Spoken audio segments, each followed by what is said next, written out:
Parineeta, season 2। গল্পের দ্বিতীয় অংশ। তানজিনা ইসলাম। প্রাণেশা থম মেরে তাকিয়ে থাকলো কিছুক্ষণ। উচ্ছ্বাস গম্ভীর দৃষ্টিতে দেখল ওদেরকে। গুমোট স্বরে বলল, কি কাজে এসেছেন আপনারা? মুগ্ধ এগিয়ে গিয়ে উত্তর করল, আমরা একজনকে খোঁজার জন্য এসেছি অফিসার। আমাদের খুব কাছের একজন কাল থেকে নিখোঁজ। উচ্ছ্বাস হতাশ ভঙ্গিতে মাথা নাড়ল। কণ্ঠে নির্জীবতা এনে বলল, আবার আরেকটা নিখোঁজের ঘটনা। আপনাদের গ্রামে হচ্ছেটা কি বলবেন? শেষের কথাটা কিছুটা রেগেই বলল সে। প্রথম খেলো মুগ্ধ। সেনসিটিভ কথার বিনিময়ে এমন রাগান্বিত প্রশ্ন এক্সপেক্ট করেনি ও। প্রাণেশা অবাক দৃষ্টিতে তাকালো তার দিকে। ছেলেটা একবারও ওর দিকে তাকায়নি। এমন নির্লিপ্ততা ভঙ্গিতে কথা বলছে যেন আজকেই ওদের প্রথম দেখা।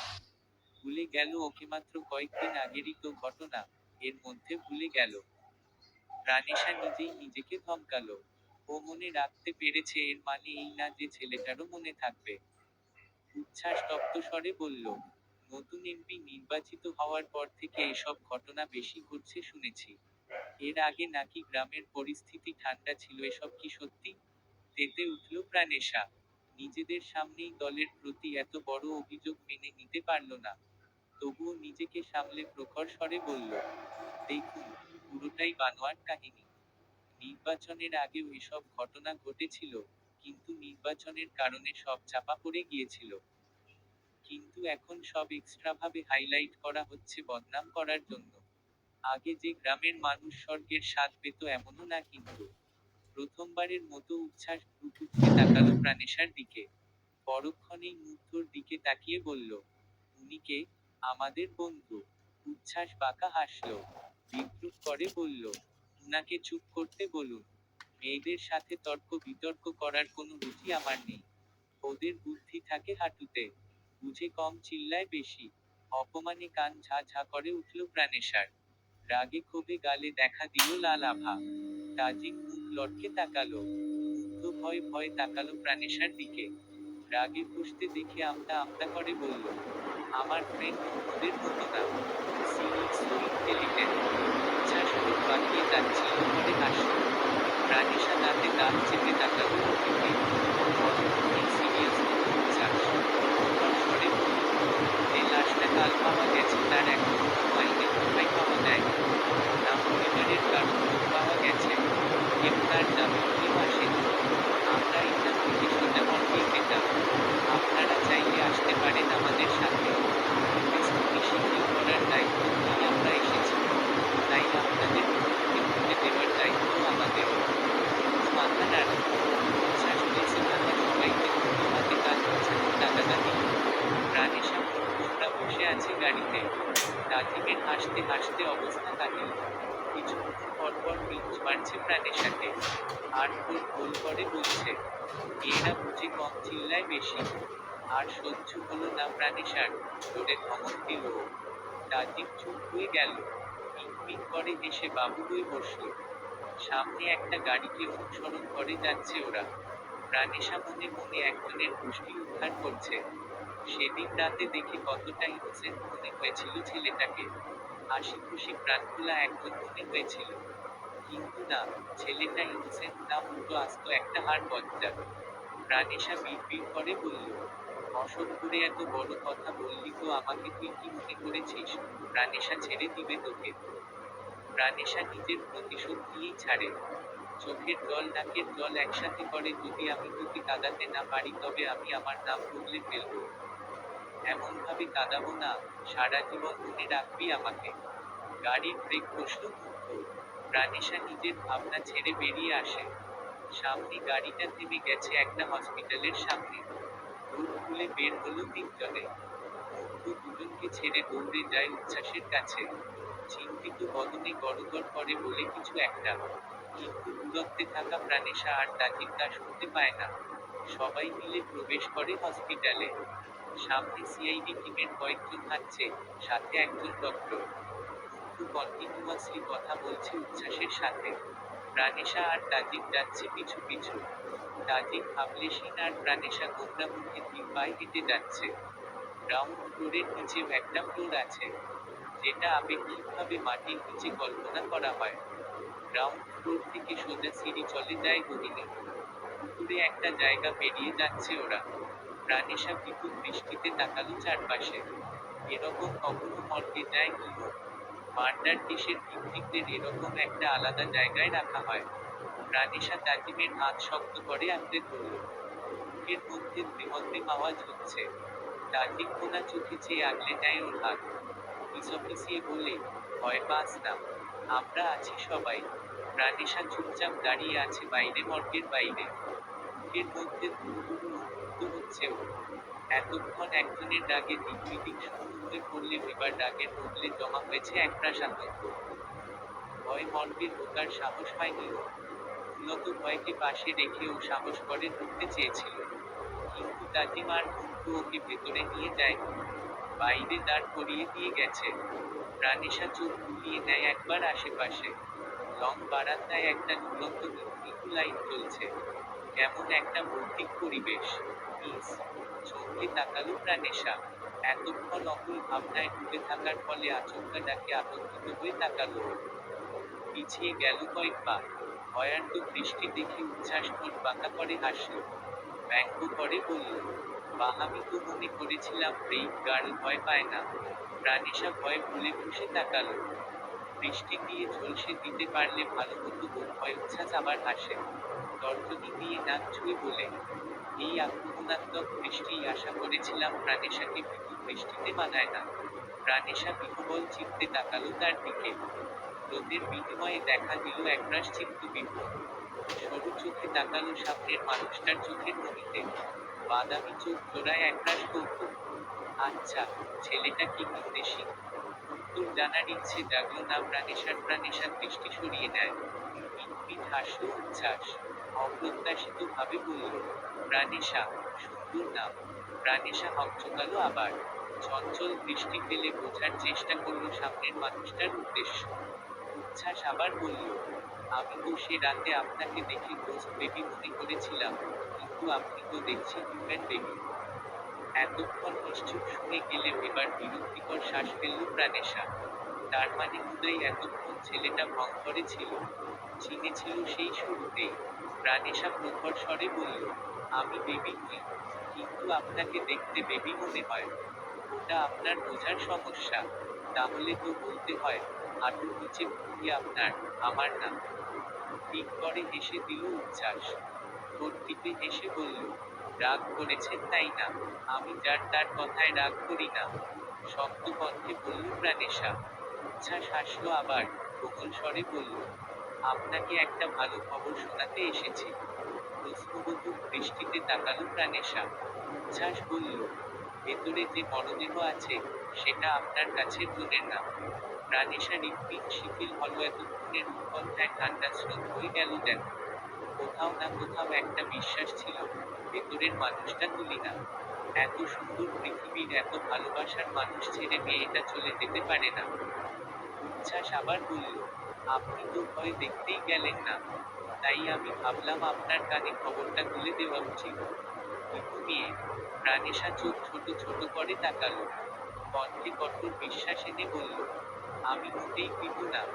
উদয়, আপনি আমার উপর একটার পর একটা এলিগেশন লাগাচ্ছেন প্রথম থেকেই। যে হারিয়ে গেছে সে আমার খুব কাছের একজন। আল্লাহ না করুক তার কোনো খারাপ খবর আমি সহ্য করতে পারতাম না, সেটা ভেবেই যায়নি। উচ্ছ্বাস টেনে হাসল। কিছু একটা বলতে যাবে তার আগেই মন থেকে বেরিয়ে আসে সবাই। থেমে যায় উচ্ছ্বাস। চকিতে দূরে সরে দাঁড়ায় প্রাণেশা থেকে। ভণ্ডামি ছেড়ে সিরিয়াস ভঙ্গিতে গম্ভীর মুখে দাঁড়ালো। প্রাণেশা হতভম্ব তাকালো ওর দিকে। ছেলেটা সেকেন্ডেই যেন নিজের খোলস পাল্টে ফেলল। মুগ্ধ এগিয়ে আসে প্রাণেশার কাছে। মুখে হাসি ফুটিয়ে বলে, মরদেহটির সাথে তুলির কোনো ধরনের মিল পাওয়া যায়নি দোস্ত। এছাড়াও ডক্টররা যে বর্ণনা দিয়েছে তাতে এটা কনফার্ম যে মেয়েটা তুলিনা। প্রাণেশা হাসি মুখে উপরনিচ মাথা নাড়ল। মুগ্ধ আবার বলল, কিন্তু মেয়েটার চেহারা বিকৃত হয়ে গেছে, অনেক বিভৎস অবস্থা। ভালোই হয়েছে তুই যাসনি, অনেক খারাপ লাগতো তোর। সহ্য করতে পারতি না। হাসি ভব করে নিতে গেল প্রাণেশার। করুণ কণ্ঠে বলল, সে আমাদের কাছের মানুষ না, তাই আমরা খুশি হচ্ছি। কিন্তু যার বা যাদের কাছের মানুষ তারা তো জানতেও পারলো না দোস্ত মেয়েটার অবস্থা। মেয়েটা যে আর নেই সেটা জানতে পারলে কিভাবে সহ্য করবে ওরা। মুগ্ধ চুপ করে গেল। প্রাণেশার কথার প্রেক্ষিতে আর কোনো কথা আসলো না ওর মুখ দিয়ে। উচ্ছ্বাসের ডাকে মুগ্ধ এগিয়ে গেল ওর কাছে। উচ্ছ্বাস যথেষ্ট গম্ভীর স্বরে বলল ওকে, তোমাদের বন্ধুকে খুঁজবো আমরা। এতে তোমাদেরও কিছু সাহায্যের প্রয়োজন আমাদের। যে হারিয়ে গেছে তার ছবি আর সব ধরনের ডিটেইলস মেইল করবে আমাকে। আর হ্যাঁ, নাম্বারটা দাও তোমার। মুগ্ধ মাথা নেড়ে নিজের নাম্বার দিল ওকে। কণ্ঠে কৃতজ্ঞতা এনে বলল, thank you officer, it's our responsibility. Pranesha গাড়ির সিটে বসে বিরক্তিকর দৃষ্টিতে তাকিয়ে আছে জানালার বাইরে। তাজিম নিশ্চুপ বাধ্য ছেলের মতো ড্রাইভিং সিটে বসা। বাইরে দাঁড়িয়ে উচ্ছ্বাস আর মুগ্ধ কথা বলছে। দুজনে ঠিক কতটা সময় ধরে কথা বলছে তা হিসাব করা যায় না। দুজনের কথা যেন ফুরাচ্ছেই না। প্রাণেশা চবর্গীয় শব্দ করে সিটে মাথা রাখল। পরক্ষণেই মাথা তুলে চিল্লিয়ে বলল, এই যাবি না তুই? নাকি আমরা চলে যাব? যার সাথে কথা ফুরাচ্ছে না সে পৌঁছে দিবে তোকে আইগেস। অনুভব গেল মুগ্ধ। উচ্ছ্বাসও পিটপিট করে দেখল সেদিকে। মুগ্ধ বিদায় নিয়ে চলে আসে ওর কাছ থেকে। ড্রাইভিং সিটের পাশের সিটে এসে বসতেই বিশ্রী গালি ছুড়ল প্রাণেশা। মুগ্ধ করজোড় ভঙ্গিতে ক্ষমা চাইল ওর থেকে। তাজিম গাড়ি স্টার্ট দেই। প্রাণেশা মুখ বাঁকিয়ে বাইরে তাকালো। বাইরে বৃষ্টি পড়তেই হাসি হাসি মুখে হাত নাড়িয়ে বাই জানালো উচ্ছ্বাস। ধড়ফড় করে উঠে বসল প্রাণেশা। গোল গোল চোখে চেয়ে থাকলো বাইরে। একসময় চোখের আড়াল হয়ে গেল উচ্ছ্বাস। অদৃশ্য হয়ে গেল বৃষ্টিসীমা থেকে। কিন্তু সে যে প্রাণেশার অন্তঃকরণ থেকে অদৃশ্য হতে পারল না আর। ঘণ্টাখানেক সময় লাগিয়ে শাওয়ার নিল প্রাণেশা। বাইরে বেরিয়ে এলোমেলো পায়ে হেঁটে বিছানার কাছে আসলো। দুহাত মেলে চিত হয়ে বিছানার উপর শুয়ে পড়ল প্রাণেশা। অর্ধ ভেজা চুলগুলো ছড়িয়ে ছিটিয়ে ভিজিয়ে দিল শুভ্ররাঙা বেডশিট। প্রাণেশা দৃষ্টি নিবদ্ধ করল সিলিংয়ের দিকে। ভাবনায় বুক হয়ে ভাবল আজ পুরো দিন ঘটে যাওয়া সকল দৃশ্যপট কোনকাল নীরবতায় কেটে যায়। কিছু একটা ভাবনায় আসতেই মোবাইল ফোনটা হাতে তুলে নেয় প্রাণেশা। ফেসবুকে গিয়ে একটা নাম দফায় দফায় সার্চ করে। কিন্তু হাজার হাজার আইডির ভিড়ে উচ্ছ্বাস সাফিয়ার নামের কাঙ্ক্ষিত মানুষের আইডি খুঁজে পায় না ও। মিনিট ৩০ সময় খুঁজেও ব্যর্থ হল প্রাণেশা। বিরক্তিকর শ্বাস ফেলে ভাবল ছেলেটা কি ফেসবুক চালায় না, কিন্তু নিজের ভাবনা ভেবে নিজেরই হাসি পেল ও। এই যুগে এসে যেখানে একটা ক্লাস 5 পড়ুয়া বাচ্চার পর্যন্ত ফেসবুক থাকে, সেখানে এত বড় একটা ছেলের ফেসবুক নেই সেটা ভাবাও বোকামি। একটা আইডি চোখে পড়তেই চটজলদি সেই আইডিতে ঢুকল প্রাণেশা। একটা বাচ্চা ছেলের ছবি দেওয়া আছে প্রোফাইলে। বাচ্চা ছেলেটাকে ভালোভাবে খেয়াল করল প্রাণেশা। একজনের মুখের আদলের সাথে খুব ভালোভাবে মিলে যায়। ক্যাপশনে লেখা আমার কেউ নেই, আমি কারো না। প্রাণেশার ভ্রু কুঁচকে আসে। আইডি স্ক্রল করে নিচে যেতেই প্রাণেশার মুখে হাসি ফুটে। পুরো আইডি জুড়ে আলাদা আলাদা ক্যাপশনে উচ্ছ্বাসের বিভিন্ন ছবি। ওদের গ্রামে আসার আপডেটটাও দিয়েছে আইডিতে। প্রাণেশা ফ্রেন্ড রিকোয়েস্ট পাঠাবে কিনা ভাবল, কিছুক্ষণ আইডাই করে বেরিয়ে এলো আইডি থেকে। ইগোর কাছে মনের ইচ্ছে হেরে গেল। প্রাণেশা মনে মনে ভাবল, ওই অ্যারোগেন্ট ছেলেকে নিজ থেকে রিকোয়েস্ট দিলে ছেলেটা নিশ্চিত ওকে ছ্যাঁচড়া ভাববে। প্রাণেশা ফোনটা সাইলেন্ট করে রেখে দেয় পাশে। আজ রাতে আর খাওয়ার ইচ্ছে নেই। অকুল পাতার ভাবতে ভাবতে একসময় ঘুমিয়ে যায় প্রাণেশা। অপরাহ্নের প্রহর চলছে। আজ পুরোটা দিন লন্ডনবাসী এক প্রবল তুষার ঝড়ের পরিদর্শন করেছে। মধ্যাহ্নের বিদায়ের মাধ্যমে প্রলয়ঙ্কারী তুষারপাতের অবসান ঘটেছে। তবুও বিস্তীর্ণ আকাশ মেঘে ঢাকা। গুড়ি গুড়ি তুষার তুলার পত বিছিয়ে পড়ছে প্রতিনিয়ত। দুহাত ক্রস করে বুকের সাথে মিশিয়ে জানালার পাশে দাঁড়িয়ে আছে প্রত্যুষ। নিষ্পলক তাকিয়ে আছে আকাশের দিকে। গুড়ি গুড়ি তুষারগুলো উপর থেকে ছড়িয়ে ছিটিয়ে পড়ছে। জানালা দিয়ে ক্ষণে ক্ষণে হাড় কাঁপানো ঠান্ডা বাতাস এসে কখন হু করে ঢুকছে। চেম্বারে থাকা হিটারের উত্তপ্ত তাপ আর বাইরের ঠান্ডা বাতাসের মিশেলে মিশ্র পারিপার্শ্বিক অবস্থা সৃষ্টি হয়েছে। বাইরে সাদা তুলায় ঢাকা পরিবেশটা অসম্ভব সুন্দর, স্নিগ্ধ। যেন এক টুকরো স্বর্গ সামনের ব্যাপল ভিটাতে নাম না জানা দুটো পাখি বসে আছে। সাদা আস্তরণে ঢাকা এক জোড়া বিদেশি পাখি। প্রত্যুষ ঠোঁট বিস্তৃত করে হাসল। এই সুন্দর পরিবেশে সবাই নিজের প্রিয়জনদের সাথে বসে টিভি দেখছে বা চায়ের আড্ডা জমিয়েছে। কিন্তু প্রত্যুষ তার প্রিয় মানুষগুলো কোথায়? এই ভর সন্ধ্যায়ও একা টিনটিনি বা সবকিছু ছেড়ে অফিস ও কি কাজের জন্য ছুটে আসতে পেরেছে? উত্তর নেই। আসলেই নেই। ওর প্রিয় মানুষগুলো ওর থেকে যোজন যোজন দূরত্বে। ওর হাসিমাখা একটা প্রিয় মুখ ওর ধরা ছোঁয়ার বাইরে। সে কাছে থাকলে বোধহয় জীবনটাও এই পরিবেশটার মতো অসহ্য সুন্দর হতো। দীর্ঘশ্বাস ফেলল প্রত্যুষ। এসব ভাবনা খালি মনটাকে বিষিয়ে তোলে, জীবনটাকে দীর্ঘশ্বাসের নিচে পর্যবসিত করে। আর এই আফসোস, হাহাকার ভরা জীবনটা থেকে বেঁচে থাকার ইচ্ছে উঠিয়ে নেয়। পর পরে দরজা খোলার আওয়াজে পেছনে ফিরে তাকালো প্রত্যুষ। লাবণ্য নেই। আগুন সুন্দরী এক নারী প্রবেশ করে দরজা ঠেলে। ভেতরে ঢুকে পিঠ দিয়ে ঠেকিয়ে আটকে দেয় দরজা। প্রত্যুষ জানালার কাছ থেকে সরে আসে। গম্ভীর চোখে তাকিয়ে অত্যাধিক শীতল কণ্ঠে বলে, চেম্বারে ঢোকার জন্য আগে যে পারমিশন নিতে হয়, সেই কমন সেন্সটুকু ভুলে গেছেন ডক্টর বেলা। বাদামি চুলের রমণী গা ধুয়ে হাসল। ধীর পায়ে এগিয়ে আসল প্রত্যুষের কাছে। কামুকে চোখে তাকিয়ে কাট কাট হেঁটে যেতে বলল, আপনার ক্ষেত্রে কেন যেন কমন সেন্স কাজ করে না ডক্টর, তবে অন্য কিছু কাজ করে অবশ্যই। প্রত্যুষ ভাবলে সে। শান্ত দৃষ্টিতে তাকালো তার দিকে। গায়ের সাথে আটশাট জড়ানো একটা টি শার্ট পরেছে সে। ওপরে সাদা স্লিপ তলপেট উন্মুক্ত। পায়ের গোড়ালি পর্যন্ত ঢাকা প্লাজো জিন্স। বাদামি চুলগুলো কাঁধের উপর ছড়িয়ে দিয়েছে সে। চোখে মুখে আবেদনময়ী ভাব। বিরক্তিকর শ্বাস ফেলল প্রত্যুষ। গম্ভীর স্বরে বলল, এটা হসপিটাল। আপনার এসব বেলেল্লাপনা করার জায়গা না। এসব ফালতুনি করতে হলে অন্য কোথাও গিয়ে করুন। আবাবিক হলো না তার। সে পুনরায় মিষ্টি স্বরে বলল, সব সময় এভাবে গম্ভীর মুখে কথা বলা কি জরুরি? মাঝে মধ্যে একটা হাসিও দেওয়া যায়। আপনার হাসি কিন্তু অসহ্য সুন্দর। বলেই তর্জনী আঙ্গুল প্রত্যুষের বুকের সাথে ঠেকালো সে। মৃত্যুপুটে ঢোক গিলল প্রত্যুষ। এক পা দূরে সরে দাঁড়িয়ে তেতো স্বরে বলল, আমি আপনার 1 বছরের জুনিয়র হই ডক্টর বেলা। এটুকু ভেবে অন্তত সামান্য রেসপেক্ট আপনি আমাকে দেখাতে পারেন। মায়া ভরা দৃষ্টিতে তাকালো সে। কণ্ঠে আকুলতা এনে বলল, এই, আপনি জানেন কতটা রেসপেক্ট করি আমি আপনাকে। এই হসপিটালে যত ডক্টর আছে সবচেয়ে বেশি রেসপেক্ট করি। কিন্তু আপনি তো আমার সাথে একটু হেসে কথাও বলেন না ইভেন কারো সাথেই। সব সময় এমন হয়ে থাকা কি জরুরি? দাঁতে দাঁত চেপে নিজেকে সংবরণ করল প্রত্যুষ। এই মহিলাকে দেখলেই অসম্ভব বিরক্তি অনুভব হয় ওর। এই মহিলাকে দেখলেই চক্ষু গোড়ায় জ্বালাপোড়া শুরু হয়ে যায়। সিনিয়র বলে মুখের উপর কিছু বলতে পারে না এমন না, তবে ফর্মালিটি মেইনটেইন করতে হয় সবসময়।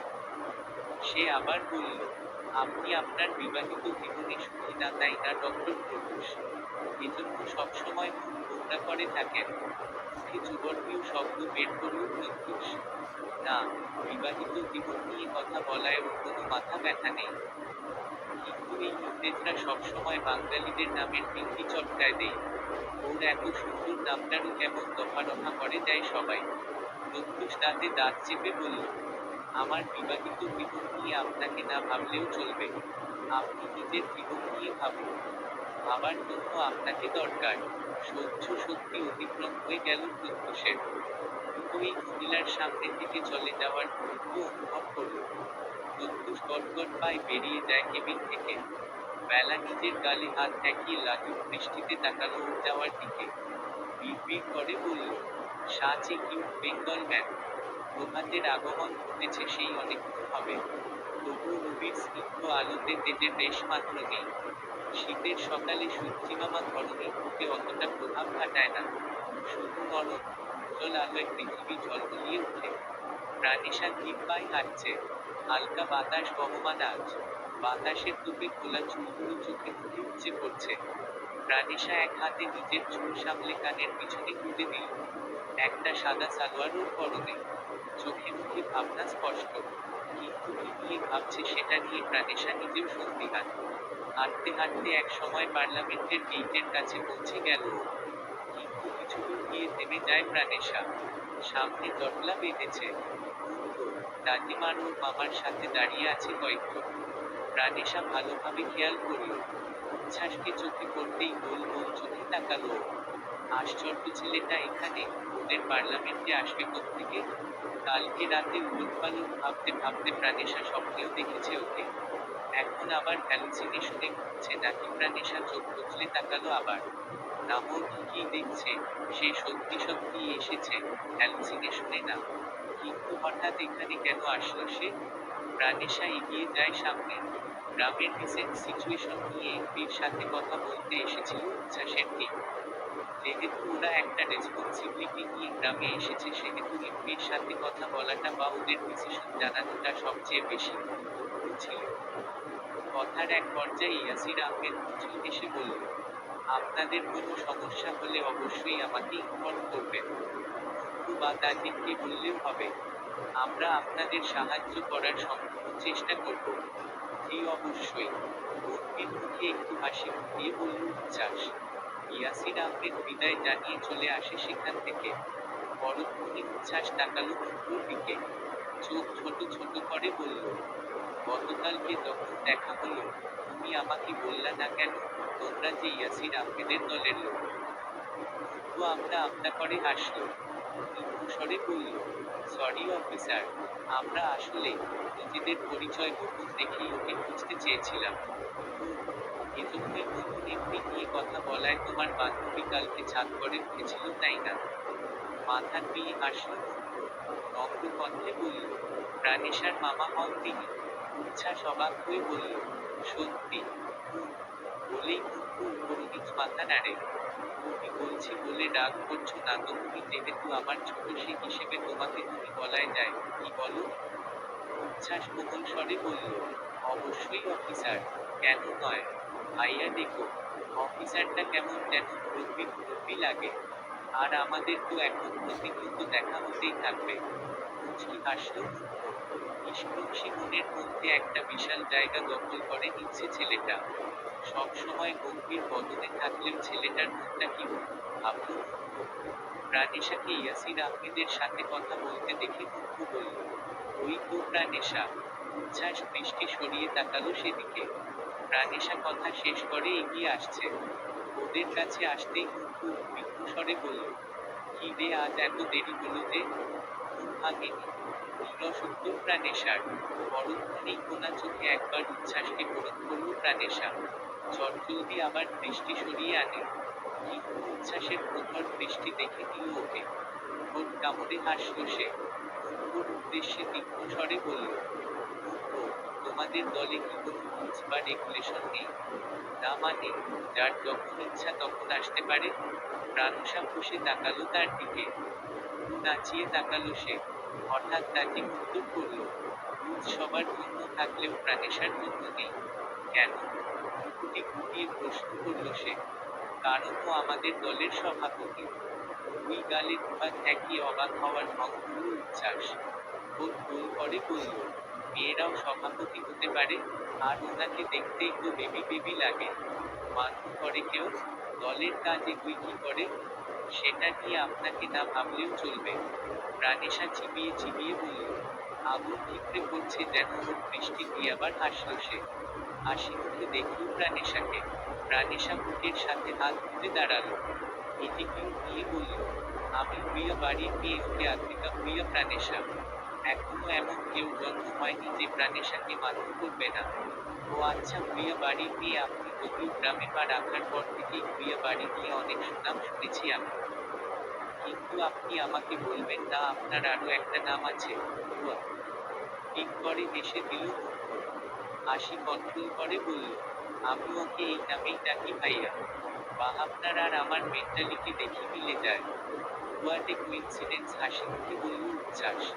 প্রাণেশা হতভম্ব হয়ে দেখল ওদেরকে। ঘোমটালের মধ্যেই যেন দুজনের গলায় গলায় ভাব হয়ে গেছে। প্রাণেশার সহ্য হলো না ওদের এই ভাব। রোগার স্বরে বলল ও, অতি হাসি ভালো না।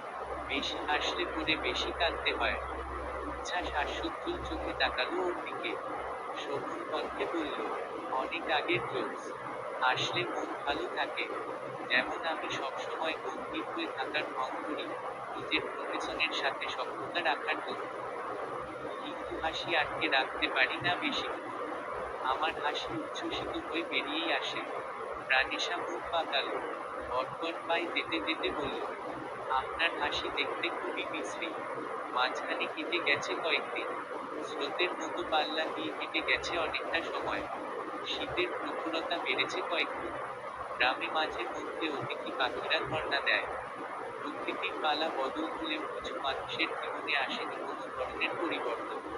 গ্রামের পারিপার্শ্বিক অবস্থা শিথিল বলা চলে। কয়েকদিন ধরে খারাপ কোনো খবরের ঘটনা উঠে আসেনি। তবে পুলির কোনো খোঁজ নেই। মেয়েটার কোনো খোঁজ পাওয়া যায়নি। কেউ জানেও না মেয়েটা বেঁচে আছে নাকি নেই। এই কয়েকদিনে প্রাণেশার সাথে উচ্ছ্বাসের দেখা হয়েছে বহুবার।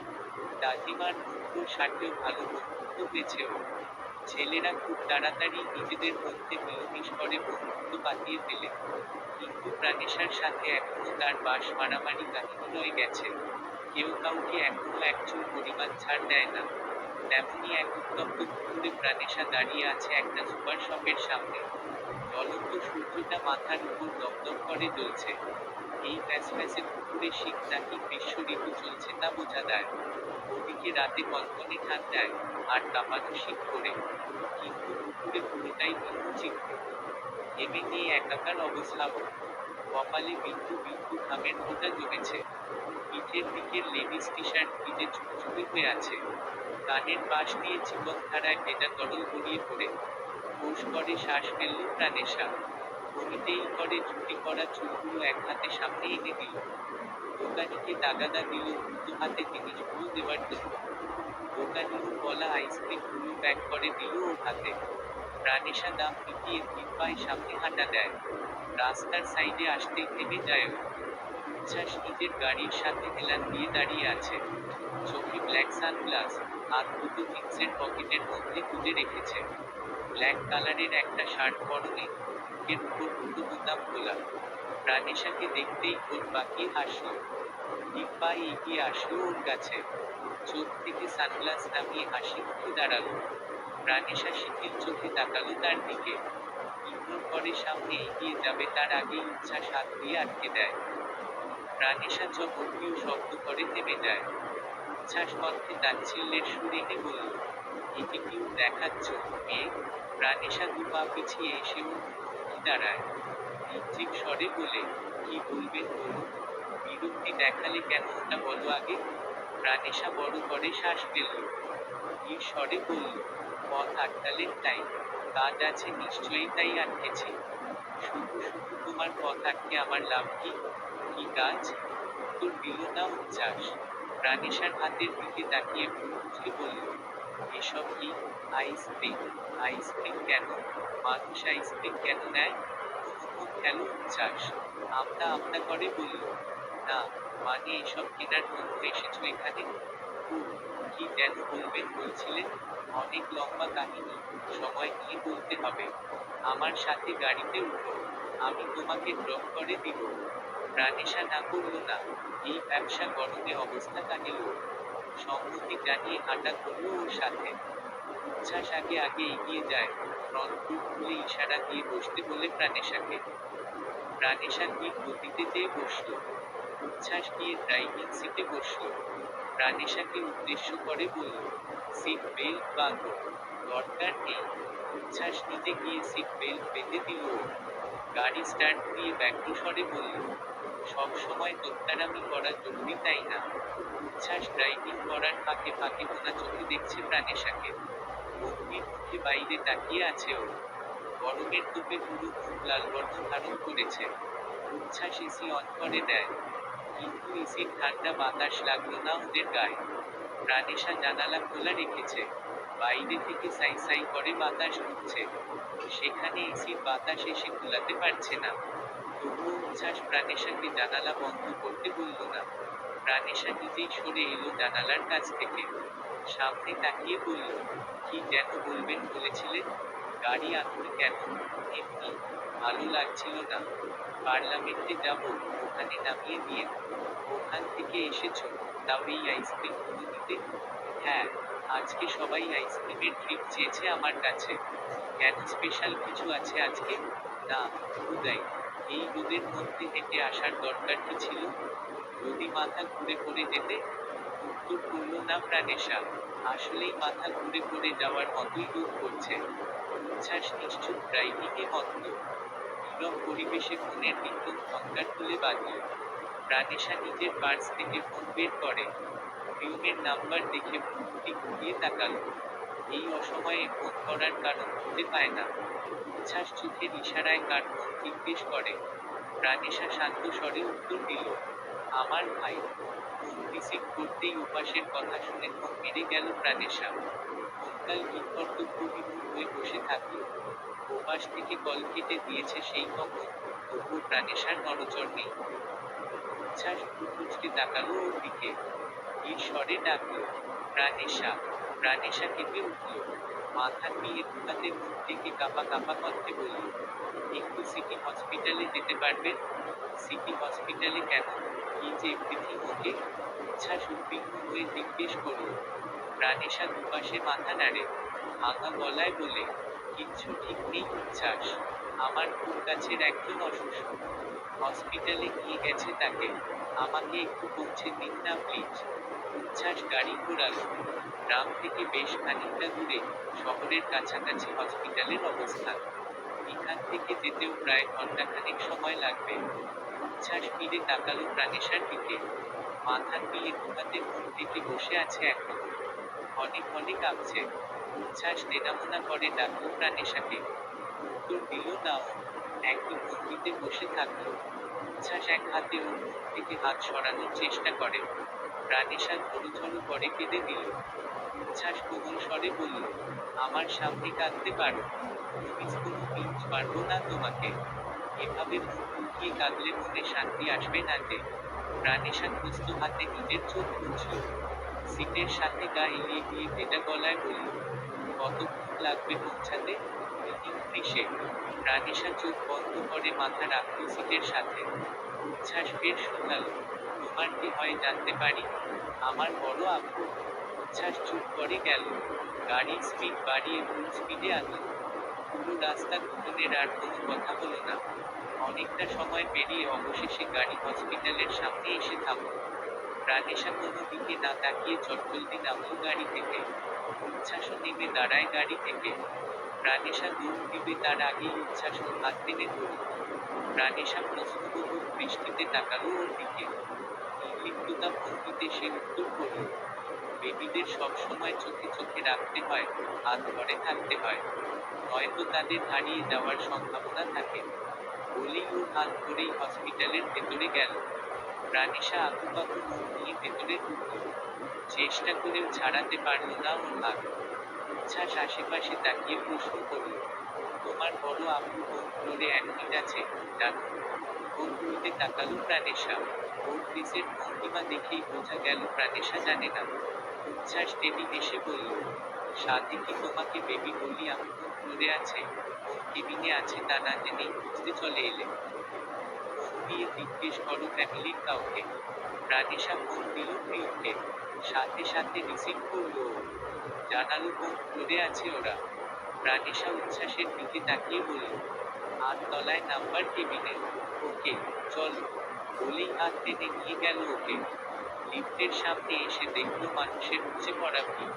প্রাণেশা উচ্ছ্বাসের কাছে এসে কণ্ঠ খাদে নামিয়ে বলল, অনেক মানুষ। চলুন সিঁড়ি দিয়ে যায়। না, অত উপরে সিঁড়ি দিয়ে যাওয়া সম্ভব না। পা ধরে যাবে। বেবিদের তো আরো উচিত না এভাবে নিজের পাকে কষ্ট দেওয়া। প্রাণেশা ফোঁস করে শ্বাস ফেলল। লিফটের দরজা খুলতেই সবাই ঠেলাঠেলি করে ঢুকতে শুরু করল। ছেলে মেয়ে সবাই একজন আরেকজনকে ঠেসে দিয়ে ঢুকছে। উচ্ছ্বাস প্রাণেশার হাত শক্ত করে ধরে এক প্রকার ট্রলির মতো টেনে নিয়ে গেল ওকে। এক লিফটেই প্রায় 12-13 জন গাদাগাদি করে ঢুকল। প্রাণেশা পাশ ঘেঁষে একটা অচেনা ছেলে দাঁড়ালো। তার আর প্রাণেশার বাহু ছুঁই ছুঁই। প্রাণেশা গুটিসুটি মেরে দাঁড়িয়ে আছে, সম্পূর্ণ চেষ্টা করছে যাতে ধাক্কা না লাগে। উচ্ছ্বাস প্রাণেশার হাত ধরেই রেখেছিল, এক টানে ওকে নিজের কাছাকাছি আনল। লিফটে লিফটের দেওয়ালের এক পাশে দাঁড় করিয়ে প্রাণেশার সামনে ওকে ডেকে দাঁড়ালো। প্রাণেশা চোখ খুলে খরগোশের মতো উঁকি মেরে দেখার চেষ্টা করল, কিন্তু উচ্ছ্বাসের পিঠ ছাড়া দেখতে পারল না কিছুই। ৮ নাম্বার ফ্লোরে আসতেই লিফটের দরজা খুলে যায়। সবাই বেরিয়ে যাওয়ার পর পুরো লিফট খালি হওয়ার পরই উচ্ছ্বাস প্রাণেশার হাত ধরে ধীরে সুস্থে বেরোল। প্রাণেশা হাঁটতে হাঁটতে মিনমিন করে বলল, হাত ছাড়। না। উচ্ছ্বাস কেবিনের নাম্বার দেখে দেখে সামনে হাঁটছে। প্রাণেশা আশেপাশে চোখ ঘুরিয়ে ধীর পায়ে হাঁটছে। কাউন্টারে প্রহরকে দেখতেই উচ্ছ্বাসকে উদ্দেশ্য করে চিল্লিয়ে বলল, ওই তো বড় ভাইয়া। উচ্ছ্বাস তাকালো সেদিকে, ছেড়ে দিল ওর হাত। প্রাণেশা দৌড়ে গিয়ে শক্ত করে জড়িয়ে ধরে প্রহরকে। প্রহর হতভম্ব হলো। পরক্ষণেই প্রাণেশাকে জড়িয়ে ধরে বলল, ও, তুই কোত্থেকে? বড় বাবা কেমন আছে ভাইয়া? প্রাণেশা ভেজা গলায় বলল। প্রহর মাথায় হাত বুলিয়ে দেয় ও। সূক্ষ্ম স্বরে বলে, অপারেশন চলছে এখন। কি করে হলো এসব? জানি না রে। কয়েকদিন ধরে প্রচন্ড চিন্তিত ছিল। কি নিয়ে চিন্তা করছিল জানা নেই। বলেনি কখনো আমাকে। সকালে ব্রেকফাস্টের পর বলল বুকে ব্যথা করছে। আমি তার হাত ধরে রুমে নিয়ে যাচ্ছিলাম, তখনই সিঁড়িতে বুক চেপে বসে পড়ে। ডক্টর বলেছে হার্ট অ্যাটাক করেছে। বলতে বলতে প্রহরের গলা ভেঙে আসে। প্রাণেশা ছলছল চোখে তাকালো। ভেজা গলায় বলল, আমি দেখবো তাকে। বাবা অনেকবার দেখতে চেয়েছে তোকে। ব্যথায় যখন কাতরাচ্ছিল, তখন বারবার তোর নাম নিয়েছে। প্রীতিটা দৌড়ে গেছিল তোকে ডাকতে, কিন্তু তুই ছিলি না। প্রাণেশা হিচকি তুলে বলল, আমি আমি প্রহর দত্ত করে মুছে দিল ওর চোখ। নম্র স্বরে বলল, কাঁদে না বন্ধু, আয় আমার সাথে, ওখানে সবাই আছে। প্রাণেশা পিছনে ফিরে চাইল উচ্ছ্বাসের দিকে। জিন্সের পকেটে হাত গুজে নিষ্পলক তাকিয়ে আছে ওদের দিকে। ও ফিরে তাকাতেই উঁচিয়ে সংশয়ে হাসল। প্রাণেশা এগিয়ে আসে ওর কাছে, কোমল স্বরে বলে, আপনি কি চলে যাবেন?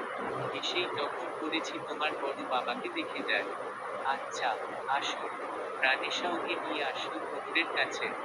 প্রহর জিজ্ঞাসু দৃষ্টিতে তাকিয়ে আছে ওদের দিকে। প্রশ্নটা আর না পেরে করেই ফেলল, ওকে? প্রাণেশা উত্তর দেওয়ার আগেই উচ্ছ্বাস শিথিল স্বরে বলল, আমি প্রাণেশার বন্ধু। প্রাণেশা চোখ বড় বড় করে তাকালো ওর দিকে। উচ্ছ্বাস ঠোঁট টিপে হাসল।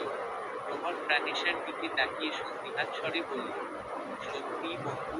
প্রাণেশা আমতা আমতা করে বলল, তো আর কি, তোর বন্ধুদের তো আমি চিনি। ওকে তো দেখিনি কোনোদিন। উচ্ছ্বাস মোলায়েম স্বরে বলল, আমি ওর রিসেন্ট বন্ধু। তাই নাকি? ইয়েস।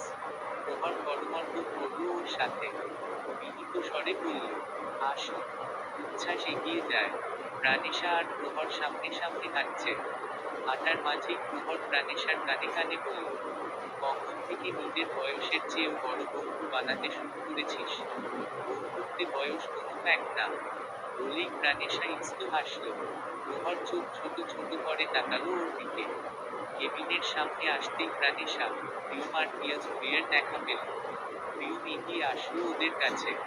উদ্বিগ্ন স্বরে বলল প্রাণেশাকে, তোকে বলে আমার নিজেরই টেনশন হচ্ছিল। হসপিটাল চিনতে সমস্যা হয়নি তো? না। প্রহরের পাশে উচ্ছ্বাসের দিকে চোখ করতেই প্রিয়ম মুচকি বলল, তুমি কে?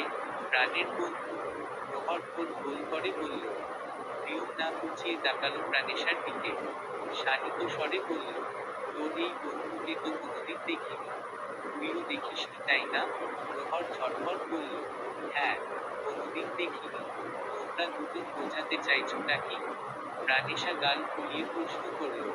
বাঁকা হাসল দুজনে। প্রিয়ম বাহু দিয়ে ধাক্কা দিল প্রাণেশাকে। গিয়ে হ্যান্ডশেক করল উচ্ছ্বাসের সাথে। চেয়ারে বিনীত ভঙ্গিতে বসতে বলল ওকে। প্রাণেশা দুহাত বুকের সাথে গুঁজে দেয়ালের সাথে হেলান দিয়ে দাঁড়ালো। প্রিয়ম বসা থেকেই প্রহরকে উদ্দেশ্য করে বলল, প্রত্যুষ ভাইয়া ফোন করেছে? প্রহর অসহায় ভঙ্গিতে মাথা নাড়ল। সূক্ষ্ম স্বরে বলল, ঘরে কি? সকাল থেকে ফোন দিয়ে যাচ্ছি, এখনো একবারও ফোন বলে পাইনি ওকে। ফোন করছে না কেন? কিছু কি হয়েছে? জানি না রে। প্রত্যুষ তো এতটা দায়িত্বহীন নয়। প্রিয়ম হতাশ ভঙ্গিতে মাথা নাড়ল। প্রাণেশার হৃৎপিণ্ড চলকে উঠে। প্রায় ৬টা বছর তার সাথে কোনো ধরনের যোগাযোগ নেই। এমনকি আশেপাশের কারো থেকে তার নামটাও শুনেনি প্রাণেশা। পরিবার কখনো তার নাম নেই ওর সামনে। কিন্তু এখন প্রহরের কাছ থেকে যা শুনল, সে ভালো আছে তো? নয়তো এতবার ফোন দেওয়ার পরও তার খোঁজ নেই কেন? নিকষ কালো আধারে ছেয়ে আছে সাদা রঙের আলিশান বেডরুম। কক্ষে ফুল স্পিডে হিটার চলছে। রুমের জানালার পর্দাগুলো টেনে দেওয়া। দরজা বন্ধ। কোথাও ফাঁক ফোকর একটু আলো আসার জন্যেই। বিছানায় সাদা রঙের ব্ল্যাঙ্কেট গায়ে জড়িয়ে ঘুমিয়ে আছে প্রত্যুষ। ব্ল্যাঙ্কেটে ফুল বডি সহ মাথা পর্যন্ত ঢাকা। হঠাৎই ঘুম ভাঙল ওর। মাথার উপর থেকে ব্ল্যাঙ্কেট সরিয়ে চোখ খুলে তাকানোর চেষ্টা করল। কিন্তু ঘুমের রেশে চোখ টেনে খুলতেও বেগ পেতে হচ্ছে। চোখ বুজলে চারপাশে তাকালো ও। ফুটফুটে অন্ধকারে নিজের অবস্থান ঠাউর করতে পর্যন্ত কষ্ট হয়ে যাচ্ছে। প্রত্যুষ বেডের সাথে দুহাত ঠেকিয়ে উঠে বসল।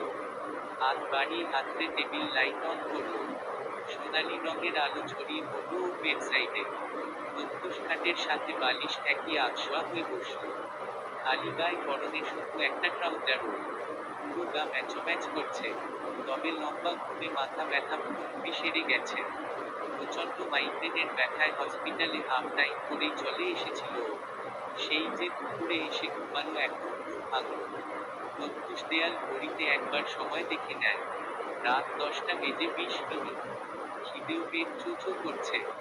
সেই যে সকালে খেয়েছে আর খাওয়ার সুযোগই হয়নি। প্রত্যুষ আড়মোড়া ভেঙে বালিশের নিচে থেকে মোবাইলটা হাতে নিল। ঘুমানোর আগে মোবাইল সুইচও অফ করে রেখেছিল, যাতে কারো ফোন আসলে ঘুমে ব্যাঘাত না ঘটে। ফোন অন করতেই ঘুম মুচকে আসে ওর। প্রহর আর মানারা বেগমের 120টা কল এসেছে ওর ফোনে সেই বিকেল থেকে। প্রত্যুষের বুক ধক করে উঠল। এতবার ফোন কেন? কোনো বিপদ হলো না তো ওখানে? প্রত্যুষ দুটো হাতে ফোন ব্যাক করল প্রহরকে। প্রথমবারে কেটে গেল। দ্বিতীয়বারে ফোন করার আগেই ওপাশ থেকে ফোন আসে। প্রত্যুষ রিসিভ করে গড়গড় করে বলল, ভাই, কিছু কি হয়েছে? এতবার ফোন কেন? ওপাশ থেকে প্রহরের রাগী কণ্ঠ ভেসে আসলো। মনের সুখে ফোন করেছি তোকে। কোথায় মরেছিলি? নাকি ভেবেছিলি আমরা মরে গেছি আর খোঁজ নেবার দরকার নেই? হ্যাঁ রে, আমরা মরে গেলেও তো খবর পাবি না তুই। তুই খবর পেতে পেতে তোর আপনজন দাফন হয়ে যাবে। ভাই, কি হয়েছে? কেন এসব বলছো? বাবা মা সবাই ভালো আছে তো? প্রত্যুষ কাঁপা কণ্ঠে বলল, বাবা ভালো নেই প্রত্যুষ। একটুও ভালো নেই। বাবা হার্ট অ্যাটাক করেছে। ডক্টররা এখনো বের হয়নি অটি থেকে। তুই নিজেও তো হার্ট সার্জন। কিন্তু দেখ, তোর চিকিৎসা বিদ্যা কোনো কাজে আসলো না। তোর নিজের বাবার অসুস্থতার সময় তোকে ফোনে পর্যন্ত পাওয়া যাচ্ছে না। তাহলে ডাক্তার হয়ে কি লাভ হলো তোর? প্রত্যুষ স্তব্ধ হয়ে যায়। গলবিল ভেদ করে আর কোনো শব্দ বেরোয় না। প্রহর ওপাশ থেকে আবার বলল, ভাই আমার, আমি জানি মানুষটার উপর অনেক অভিমান তোর, অনেক রাগ। কিন্তু সেই মানুষটাই তোর জন্য নিজের সবকিছু স্যাক্রিফাইস করে বড় করেছে তোকে। একবার জীবিত অবস্থায় সামনাসামনি দেখে যা তাকে। সে চোখ বোঝার আগ পর্যন্ত তোর নাম নিয়ে গেছে। শুধু একবার দেখতে চেয়েছে তোকে, কিন্তু দেখতে পারেনি। আর না পেরে শেষ পর্যন্ত এটুকু আবদার করেছে তোর কণ্ঠ হলেও যাতে শুনতে পারে। কিন্তু তোকে ফোনেও পাওয়া যায়নি। জানি না সে অটি থেকে আর ফিরবে কিনা। তার দুইজন অতি প্রিয় মানুষকে দেখার ইচ্ছে পূরণ হবে কিনা, যাদের জীবন সে নিজ হাতে শেষ করে দিয়েছে। আমাদের মাথার উপরের বটগাছ আর থাকবে কিনা সেটার কোনো নিশ্চয়তা নেই। একবার ফিরে আয় ভাই, নয়তো সে যদি তোকে না দেখে চোখ বোঝে তবে যে মনেও শান্তি পাবে না। আর এত কিছুর পরও যদি তোর মন না গলে, রাগ না কমে, তাহলে তার জানাজা পড়তেও আসিস না। পুরো ড্রয়িং রুমে পায়চারি করছে প্রত্যুষ। ঠিক কতটা সময় ফোনটা কানের সাথে লাগিয়ে রেখেছে তার হিসাব করা যায় না। রওশা সোফায় বসে প্রজ্জ্বলকে খাওয়াচ্ছিল আর প্রত্যুষের দিব্যি গোলাপ দেখছিল। প্রজ্জ্বল গোল গোল চোখে বাবাকে দেখছে, কিন্তু বুঝতে পারছে না বাবা এতটা উতলা কেন। রওশা ঠোঁট টিপে হাসল প্রত্যুষের কাহিনী দেখে। এক জায়গায় সঠিক হয়ে বসতে পারছে না ছেলেটা। সেই কক্ষ থেকে বের হওয়ার পর থেকে এমন করছে। রওশা জানে না কি ঘটেছে, কিন্তু যাই ঘটুক সেটা প্রত্যুষকে এক জায়গায় শান্ত হয়ে বসতে দিচ্ছে না। উজ্জ্বলের খাওয়া শেষ। রওশা গিয়ে কিচেনে রেখে আসলো সবকিছু। গোছানো শেষে এক বোল পপকর্ন হাতে নিয়ে বের হলো। ড্রয়িং রুমের সোফায় এসে পপকর্ন হাতে বসলো। কিছুক্ষণ পরপর পপকর্ন মুখে দিচ্ছে আর প্রত্যুষের কাহিনী দেখছে রওশা। কন্টিনিউয়াসলি কাউকে চুপি করে কিছু বলে যাচ্ছে প্রত্যুষ। অবশেষে প্রত্যুষের কথা ফুরালো। কথা শেষে এগিয়ে আসলো রওশার কাছে। অপ্রত্যাশিতভাবে বলল, আজ রাতে সবকিছু গুছিয়ে ফেলবেন। কালকে সন্ধ্যায় আমাদের ফ্লাইট। ও আর হতভম্ব হয়ে বলল রওশা। প্রত্যুষ মাথা নাড়ল। উদ্বিগ্ন চিত্তে আওড়ালো, বাবা অসুস্থ। আমাকে দেখতে চাইছে। যে করেই হোক আমাকে বিবিতে পৌঁছাতে হবে। আতঙ্কিত হয়ে তাকালো রওশা। ভয়ার্ত স্বরে বলল, বাবার কি হয়েছে? আর অ্যাটাক। বড় ভাই ফোন করেছিল আমাকে। আপনি একটু কষ্ট করে সকালের আগেই সবকিছু গুছিয়ে ফেলিয়েন। সন্ধ্যায় ফ্লাইট হলেও আমরা সকালেই বেরোবো। বৈরী আবহাওয়ার কারণে মিডিল ফ্লাইট খুবই কম, এই বললেই চলে। অনেক কষ্টে টিকিট জোগাড় করেছি। আমার একটা ফ্রেন্ড এয়ারলাইন্সে জব করে। অনেক হুমকি ধামকি, বন্ধুত্বের দোহাই দিয়ে টিকিট নিয়েছি। রওশা হা করে তাকিয়ে থাকল প্রত্যুষের দিকে। কেমনে কি? কিছু সময়ের মধ্যেই টিকিটও কেটে ফেলল ছেলেটা। আবার বলছে বিবিতে ব্যাক করবে। প্রত্যুষ আবার বলল, রওশা কি হলো, আপনি কোথায় হারিয়ে গেলেন? হ্যাঁ, আছি। আছি। কি আছেন? যান সবকিছু গোছান। আজ রাতের মধ্যেই সবকিছু ঠিক করে ফেলতে হবে। কাল সকালেই রওনা দেব। রওশা দ্রুত পায়ে চলে গেল নিজের কক্ষে। প্রত্যুষ হাত বাড়িয়ে প্রজ্জ্বলকে কোলে নিল। প্রজ্জ্বল তার আতো আতো স্বরে জিজ্ঞেস করল, কোথায় যাব বাবা? প্রত্যুষ কক্ষে যেতে যেতে বলল, আমার জন্মভূমিতে। ওটা কি? মাদারল্যান্ড। ইংল্যান্ড যেমন তোমার মাদারল্যান্ড, বাংলাদেশ আমার মাদারল্যান্ড। নম্র স্বরে বলল প্রত্যুষ।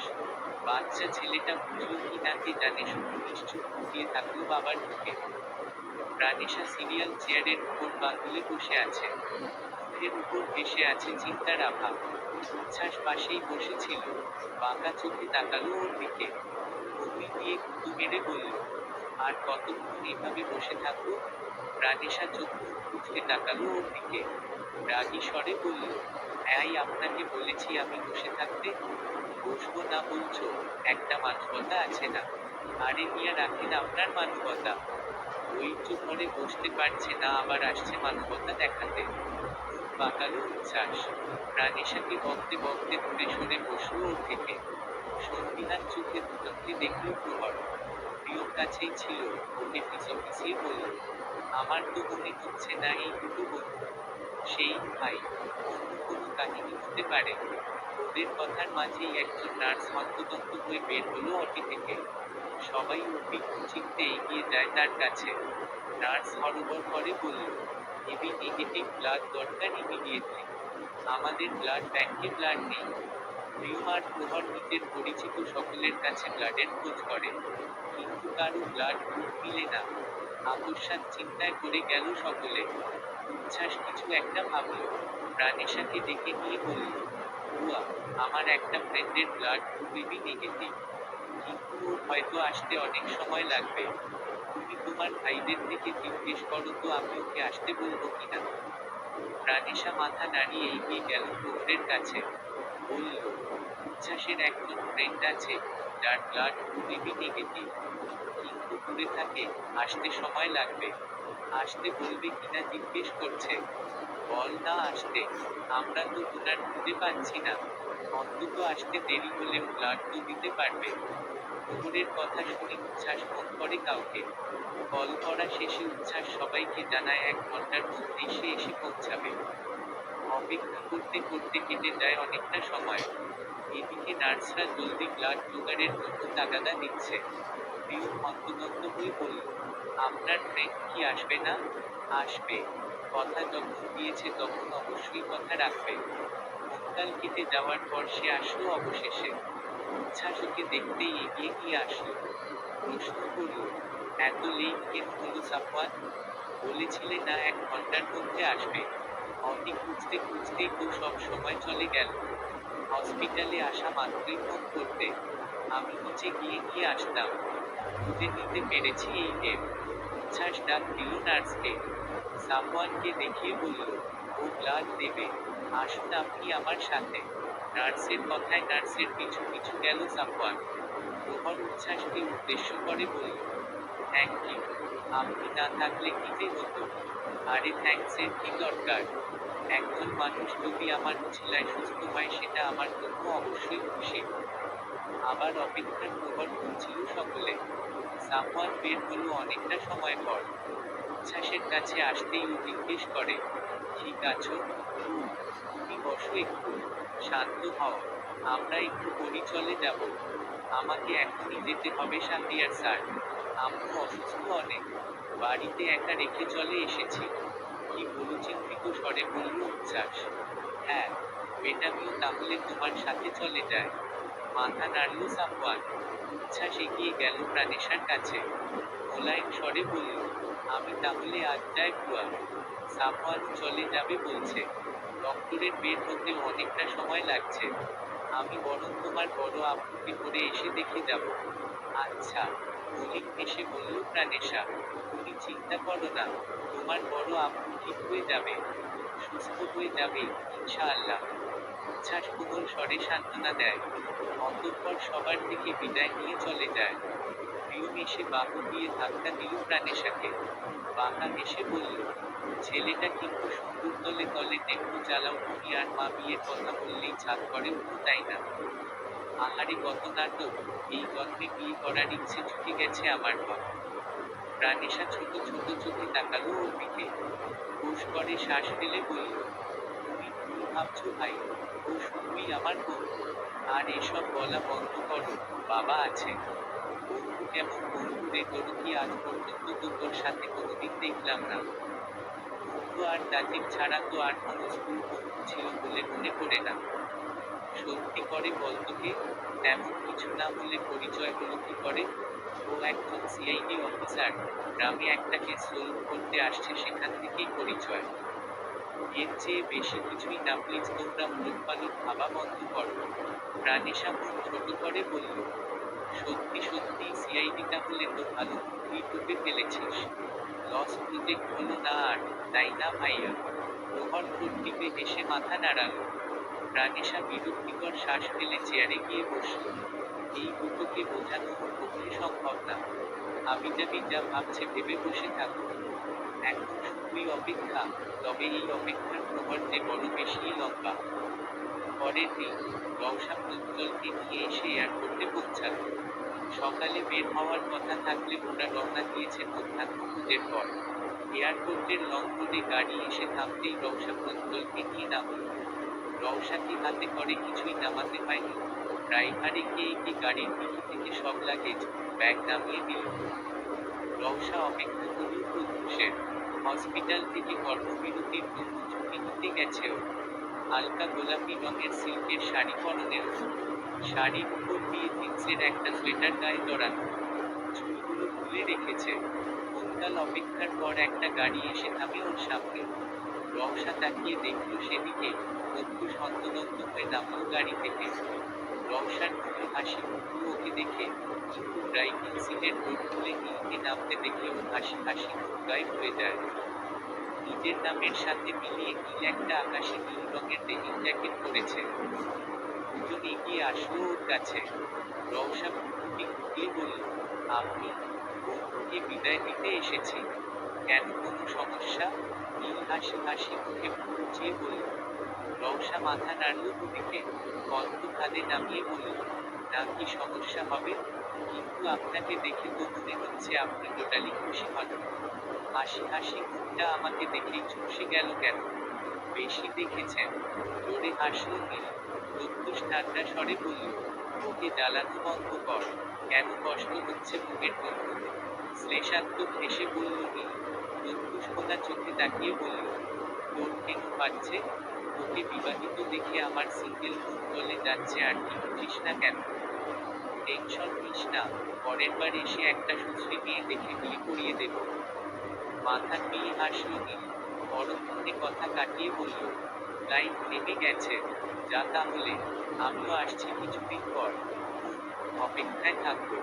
বলেই প্রত্যুষ জড়িয়ে ধরল ওকে। নীল এগিয়ে দিল ওদেরকে। প্রজ্জ্বলকে কোলে নিয়ে প্রত্যুষ আগে আগে সামনে এগিয়ে যায়। নীলময় জিন্সের পকেটে হাত দিয়ে দাঁড়ালো। রওশা দ্বিধান্বিত চোখে তাকালো ওর দিকে। সূক্ষ্ম স্বরে বলল, আসি তাহলে, ভালো থাকবেন। মিস করবো আপনাকে অনেক। রওশা থমকালো। এই ক্ষুদ্র জীবনে যেখানে ও সবার বোঝা হয়েছিল, আছে সেখানে কেউ ওকে মিস করবে তা যেন কালো মনে বিশ্বাস করতে কষ্টই হলো ওর। তবুও দুর্বল স্বরে জিজ্ঞেস করল, আমাকে মিস করবেন আপনি? কিন্তু কেন? আমি তো কেউ হই না আপনার। আপনি আমার কেউ হন না, কিন্তু আপনার মুখটা দেখলেই আমার হাসি পায়। আপনাকে বাঁশ মারতে পারলে আমার শান্তি লাগে, সেখানে আপনি থাকবেন না, আমি তাকে বাঁশ মারব। নীল মন খারাপের ঢং করে বলল। রওশা হতভম্ব হয়ে চেয়ে থাকলো কিছুক্ষণ। পরক্ষণে কথাটা মাথায় ঢুকতেই হেসে বলল, আমাকে দেখলে আপনার হাসি পায়? হ্যাঁ, আপনার মুখটা দেখতে হাস্যকর। আমি ডিপ্রেশনে ভুগলে আপনাকে দেখতে আসতাম, আর আপনার মুখ দেখলেই আমার প্রচন্ড হাসি পেত। অপমানে কথার খেই হারালো রওশা। কিছুক্ষণ মাথা নিচু করে দাঁড়িয়ে থেকে নীলের দিকে আগুন চোখে তাকিয়ে চিল্লিয়ে বলল, আপনি আজাইরা ছিলেন, আছেন, থাকবেন। বলেই মুখ বাঁকিয়ে সামনে হাঁটা দেয়। নীল কান চেপে ধরে হেসে দিল। রওশা হাঁটতে হাঁটতে কিছুটা দূরে চলে গেছিল। নীল চিৎকার করে বলল, এই আপনি রাগ করলেন নাকি? রওশা গটগট পায়ে হেঁটে চলে গেলে কাঁচ দেওয়ালের ভেতরে। একবারও ফিরে চাইল না নীলের দিকে। চাইলে হয়তো দেখতে পেত যার জন্য রাগে শরীর জ্বলে যাচ্ছে ওর, সে নিজের মনে বন্দি করেছে রওশাকে। রওশা কাঁচ দেওয়ালের ভেতরে ঢুকতেই নীলের হাসি হাসি নিভে যায়। বিরহ ভরা দৃষ্টিতে তাকালো সে ফোনের স্ক্রিনে। খোলা চুলের শাড়ি পরিহিতা রমণীকে দীর্ঘশ্বাস ফেলল নীল। বড়ই কাতর, একটু স্বরে বলল, আমি আপনাকে সত্যিই মিস করবো রওশা। প্রাণেশা মলিন মুখে সিটের উপর পা ঝুলিয়ে বসে আছে। একটু আগেই পলক ধুয়ের জ্ঞান ফিরেছে। প্রায় 20 ঘন্টা অবজারভেশনে রাখার পর জ্ঞান ফিরেছে তার। সবাই প্রচন্ড আতঙ্কে ছিল এই পুরোটা সময়। অবশেষে জ্ঞান ফেরার পর স্বস্তির নিঃশ্বাস ফেলেছে সবাই। আইসিইউ থেকে কেবিনে শিফট করা হয়েছে তাকে, তাই দেখা করতে গেছে সকলে ওনার সাথে। শুধু প্রাণেশাই যায়নি। কেমন যেন অনুভূত হচ্ছে ওর এতক্ষণ বিন্দু চিনতে অপেক্ষা করলেও এখন মনের মধ্যে শুকিয়ে আছে অপরাধবোধ। মুখের মধ্যে অনুতাপ করছে, মানুষটা তো ওকে নিজের মেয়ের মতোই ভালোবাসতো। সব সময় নিজের মেয়ে বলেই পরিচয় করিয়েছে সকলের সাথে। ভাইয়ের মেয়ে বলতে শুনিনি প্রাণেশা। তবুও কেন একটা ফুলের কাছে এত বছরের ভালোবাসা সব ঢুকে পড়ে গেল। 6টা বছর তার সাথে দেখা করেনি প্রাণেশা। রিদিতা আর প্রহরের সাথে মাঝে মধ্যে ফোনে কথা হলেও বড় আম্মু আর বড় আব্বুর সাথেও টোটালি কথাই হয়নি। কেন হয়নি জানে না প্রাণেশা, ওরাও কখনো ফোন দেয়নি ওকে, আর না প্রাণেশা কল দিয়েছে দুটো থেকে। অথচ সামনাসামনি বাড়ি ছিল। ও বাড়ির মানুষগুলোকে এই বাড়ি থেকে স্পষ্ট দেখা যেত, হয়তো ওদের ক্ষেত্রেও তাই। তবুও কেন যেন একটা বাধা কাজ করতই সব সময়। এমন না যে প্রাণেশার অভিমান ছিল ওদের প্রতি বা রাগ করে ভুল করে, এমন কিছুই না। তবুও কোথাও না কোথাও একটা বাধা কাজ করত। প্রাণেশা এক প্রকার ভুলেই ছিল ওদেরকে। না সত্যিই ভুলেছিল এমন না, শুধু নিজেকে নিজেই বুঝিয়ে দিত ওদেরকে ছাড়া বাঁচতে শিখে গেছে। কিন্তু আদৌ কি তাই মানুষগুলোর জন্য কি ওর কান্না পেত না? পেত, খুব বেশি কান্না পেত। মাঝে মধ্যে বেলকনি থেকে উঁকি দিয়ে দেখা হতো ওদেরকে, লুকিয়ে। শুধু ফোন করতেই বাধা কাজ করত মনের মধ্যে। রিদিতা তো বলেই ছিল ওর বড় বাবা আর বড় মা অসুস্থ, তারপরও প্রাণেশা একবার দেখতে পর্যন্ত যায়নি ওদেরকে। কিন্তু সবশেষে এটাই সত্যি, ওর নতুন পরিবার ভেঙে গেছে। না ও সুইসাইড করতো আর না মানারা বেগম আলাদা হওয়ার জন্য এতটা পাগলামি করতেন। যে পরিবারের মানুষগুলো একে অপরকে ছাড়া এক সেকেন্ডও কাটাতে পারত না, সেখানে অর্থদূর কেউ কাউকে না দেখেই নির্লিপ্তে কাটিয়ে দিল। দীর্ঘশ্বাস ফেলল প্রাণেশা। প্রহরের ডাকে ভাবনার সুতো কাটে ওর। প্রাণেশা উঠে দাঁড়ালো। উদ্বিগ্ন স্বরে বলল, ভাইয়া বড় বাবা কেমন আছে? নিজে গিয়ে দেখে আয়। আমার না কেমন জানি লাগছে, আমাকে দেখে কেমন রিয়্যাক্ট করবে কে জানে। কিছুই বলবে না বলু, উল্টো বাবা অনেক খুশি হবে। তুই জানিস না বাবা তোর মুখ কেমন করে? চোখে অন্ধকার নেমে আসার আগ পর্যন্ত বাবা তোর নাম জপে গেছে। এটা পর্যন্ত বলেছে, সে যদি বেঁচে না থাকে তাহলে যাতে তুই শেষবার তাকে দেখতে আসিস, তাকে যাতে ক্ষমা করে দিস। প্রাণেশা অসহায় চোখে তাকালো প্রহরের দিকে। প্রহর ইশারা দিয়ে বলল ভেতরে যেতে। প্রাণেশা 3 পা এগিয়ে যায় কেবিনের দিকে। দরজার কাছ থেকে উঁকি মেরে দেখলো ভেতরে। পিয়াস প্রিয়ার কথার মাঝেই চোখ পড়ে ওর দিকে। ডাক দিয়ে বলে, প্রাণেশা, ওখানে দাঁড়িয়ে আছো কেন, ভেতরে এসো। ও ফিরল প্রাণেশা। হুড়ু হুড়ু বুক নিয়ে প্রবেশ করল ভেতরে। পলক ভুইয়া ওর দিকে তাকিয়ে মলিন হাসলেন। প্রাণেশা মাথা নিচু করে দাঁড়ালো।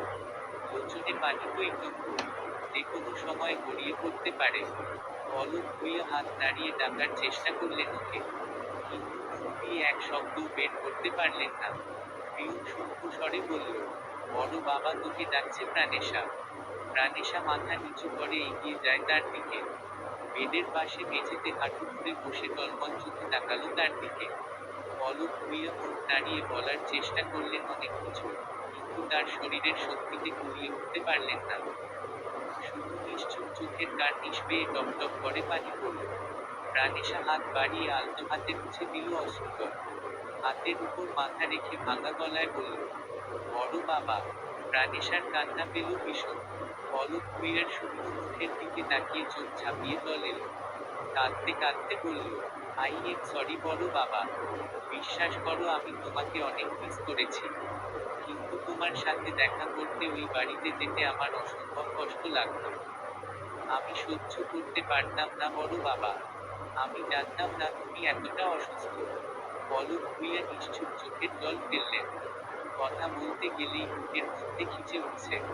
প্রচুর যন্ত্রণায় মুখ দিয়ে কথা বেরোচ্ছে না। নয়তো অনেক কিছুই যে বলার ছিল ওনার। প্রত্যুষ নিষ্পলক তাকিয়ে আছে প্লেনের গোলাকৃতি জানালার বাইরে। বাইরে সাদা তুলার মতো কুট্টিপুত মেঘ ছাড়া আর কিছুই দৃশ্যমান নয়। পুরো বৃষ্টিতে সাদা আস্তরণ ছাড়া আর কিছুই দেখা যাচ্ছে না। অধিক তুষারপাতের ফলে ওয়ান-স্টপ ফ্লাইটে ইংল্যান্ড থেকে আসতে হয়েছে। এর মাঝে ইউরোপীয় আরেকটা কান্ট্রিতে ঘণ্টাখানেকের জন্য নেমেছিল ফ্লাইটবাসী। আনুমানিক 23 ঘন্টা লেগেছে বাংলাদেশে আসতে। পাশের সিটেই প্রজ্জ্বল উঁচুতে মাথা রেখে ঘুমিয়ে আছে। রওশার সিট পড়েছে সামনে। রওশা যাতে আনকমফোর্টেবল ফিল না করে এজন্য একজন মেয়ের পাশেই প্রত্যুষ সিট কনফার্ম করেছে। ঘোষণা হচ্ছে, আর কিছুক্ষণ পরই বাংলাদেশের মাটিতে ল্যান্ড করবে ওরা।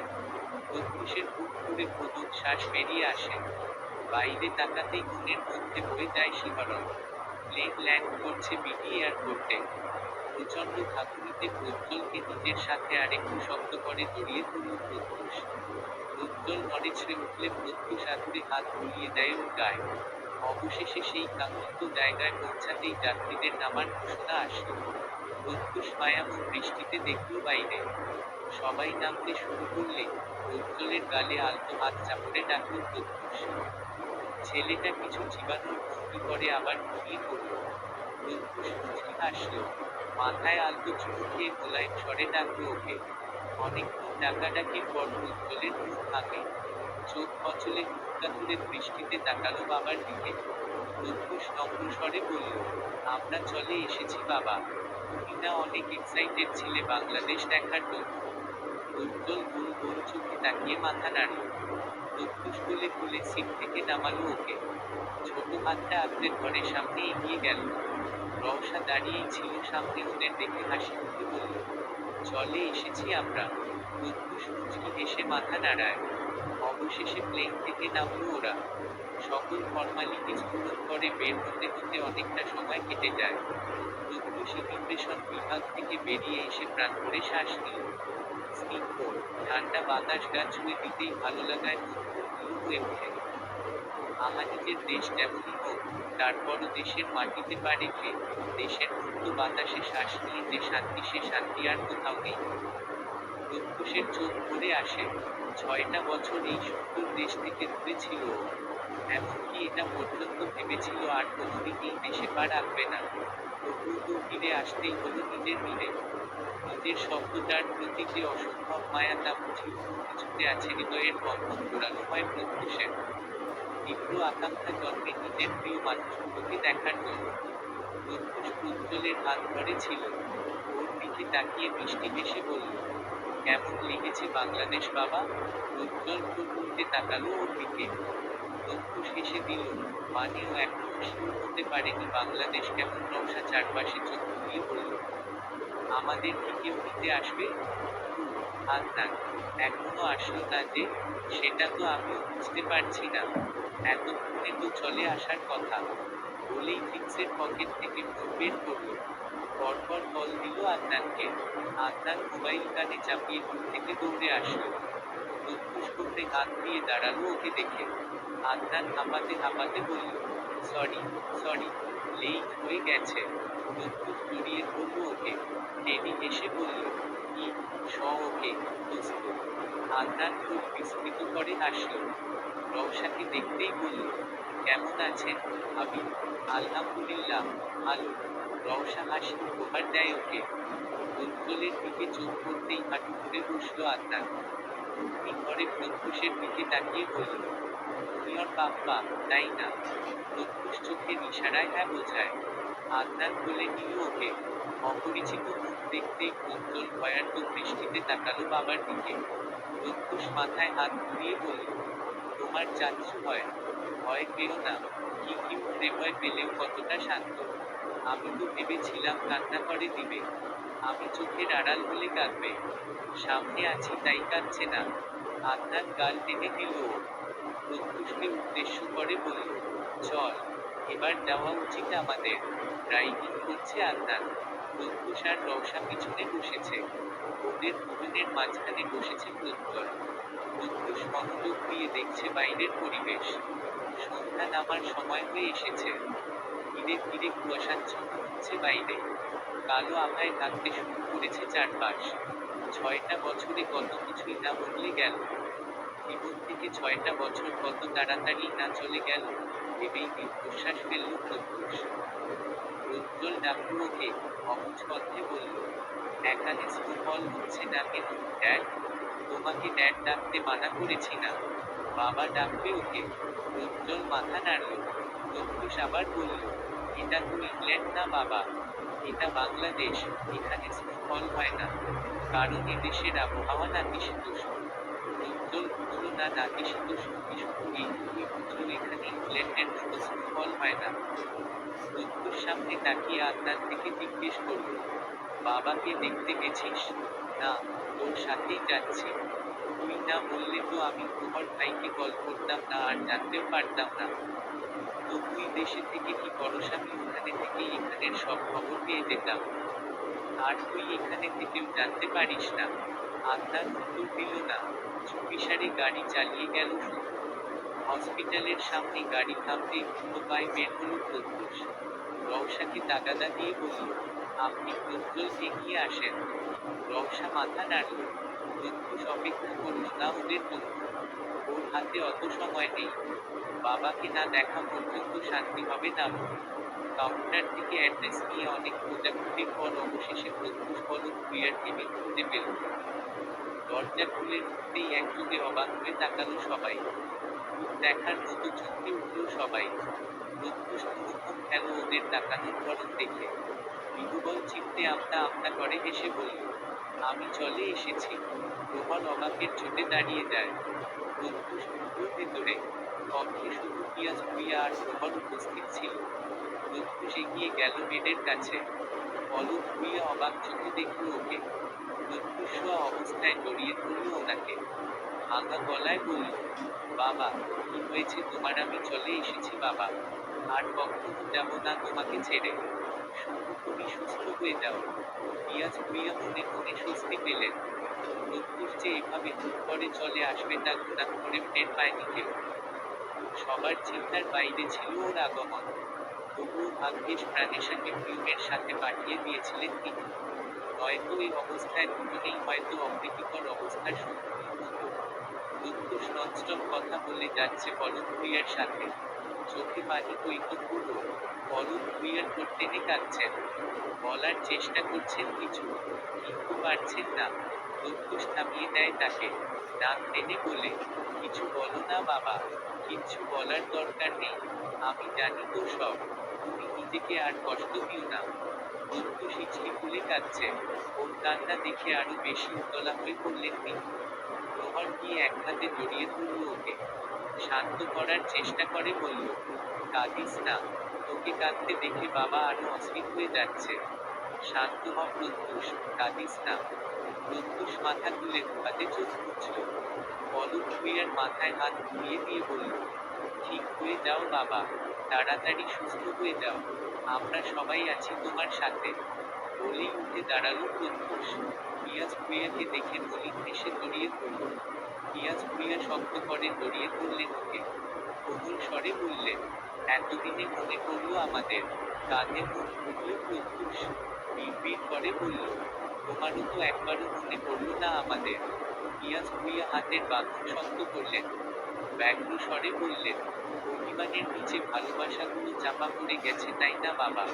প্রত্যুষ উত্তর দিল না, শক্ত করে জড়িয়ে ধরে থাকলো ওনাকে। কাছে থাকতে আমরা আমাদের প্রিয়জনদের ভুলও বুঝি না, কিন্তু যখন তারা আমাদের থেকে দূরে সরে যায় তখন থেকেই শুরু হয় আমাদের মনস্তাপ। আমরা ব্যাকুল হয়ে চেয়ে থাকি তাদের পানে, হয়তো তারা ফিরবে, আমরা আবার তাদের সেই অসীম ভালোবাসাগুলো অনুভব করতে পারব। দূরত্ব আমাদের ভালোবাসাগুলোকে বাড়িয়ে দেয়, দূরত্ব ভালোবাসার গুরুত্ব বাড়ায়। প্রত্যুষের গভীর আদলে মুখে হাসি, গতিতে চঞ্চলতা, চোখে মুখে খুশি উপচে পড়ছে। অস্থির ভঙ্গিতে হেঁটে চলেছে সে, মনে অসীম বাঁধ ভাঙ্গা আনন্দ। প্রায় 6টা বছর পর নিজ বাড়ির আঙ্গিনায় পা রেখেছে ও। নিজের কাছের মানুষগুলোর নিকট যে আবার ফিরতে পারবে সেটা ভাবতে পারেনি প্রত্যুষ। আবার যে চেনা প্রিয় মুখগুলোর সামনাসামনি দেখা পাবে, চোখ ভরে দেখতে পারবে তাদেরকে, সেটাও কল্পনাতীত ছিল। কিছুদিন আগেও প্রত্যুষের মনে আশা ছিল সে আর কোনোদিন ফিরবে না, দেখবে না ওর প্রতি অন্যায় করা মানুষগুলো। যাই হয়ে যাক না কেন প্রিয় জন্মভূমিতে আর ফেরা হবে না ওর। কিন্তু বাবার অসুস্থতা সব মিথ্যা প্রমাণ করে দিল। আপনজনদের উপর যতই অভিমান কষ্ট শোধ করা থাকুক না কেন আমাদের আবার তাদের কাছেই ফিরে আসতে হয়। প্রত্যুষেরও ফিরতে হলো, নিজের প্রতি দৃঢ় থাকা সম্ভব হলো না ওর পক্ষে। প্রত্যুষ আরেকবার চোখ ভরে দেখে নিল নিজের প্রান্তীয় বাড়িকে, যেখানে কেটেছে ওর সুন্দর শৈশব, যেখানে আছে ওর প্রিয় মানুষগুলোর সান্নিধ্য, তাদের সাথে কাটানো সুন্দর স্মৃতি। সবুজ ঘাস মারিয়ে এগিয়ে যায় প্রত্যুষ।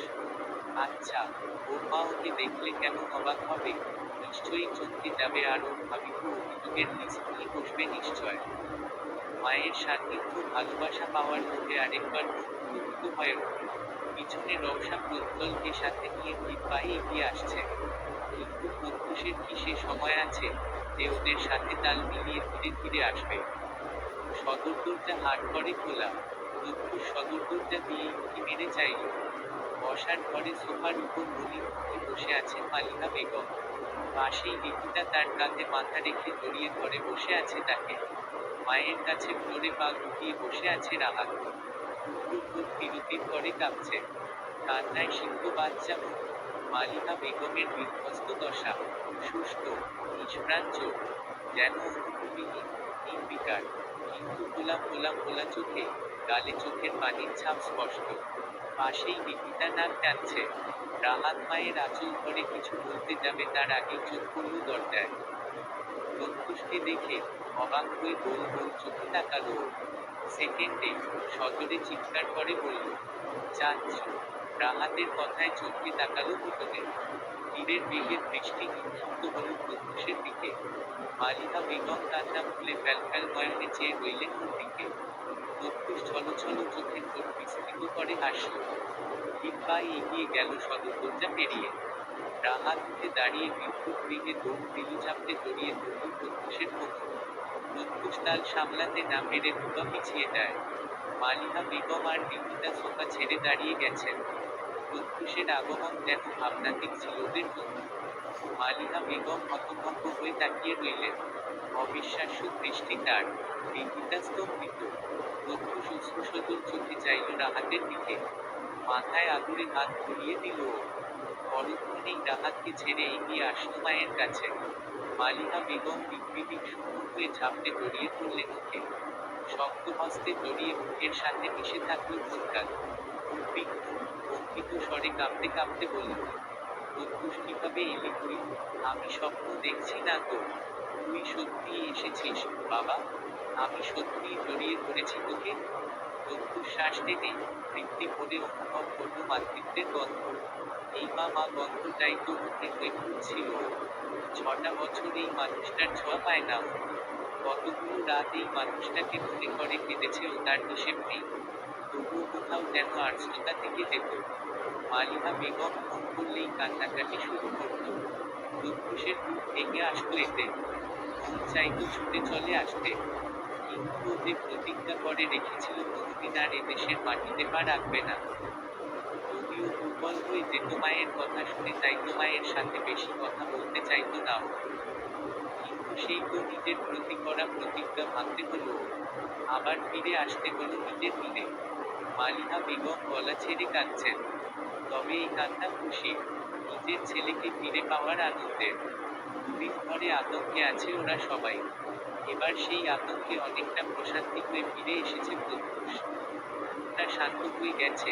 মনে হচ্ছে সব আতঙ্ক, বিপদ যেন কেটে গেছে। চোখের জলে প্রত্যুষের শার্ট ভিজে যায়। প্রত্যুষ সরে এসে সযত্নে মুছে দিল মায়ের অশ্রু।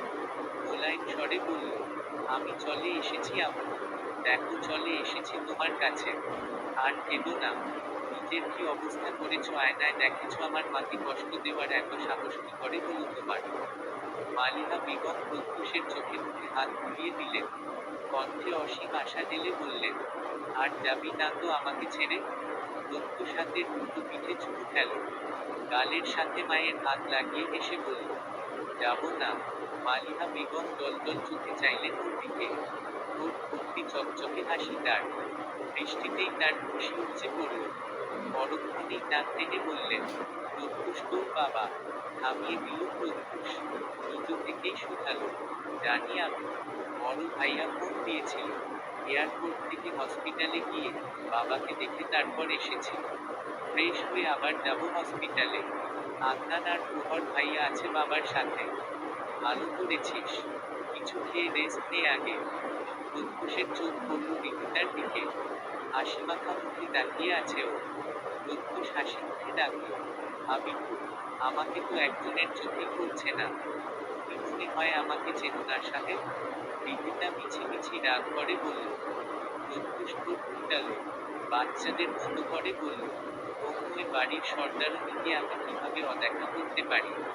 ভুল হয়ে গেছে আমার, মাথা রানী। এবারের মতো ক্ষমা করলাম বৎস। এসে দিল প্রত্যুষ, সাথে রিদিতাও। পরক্ষণেই বলল, তুমি একা? আর কারো আসার কথা ছিল কি? আমতা আমতা করে হাসল রিদিতা।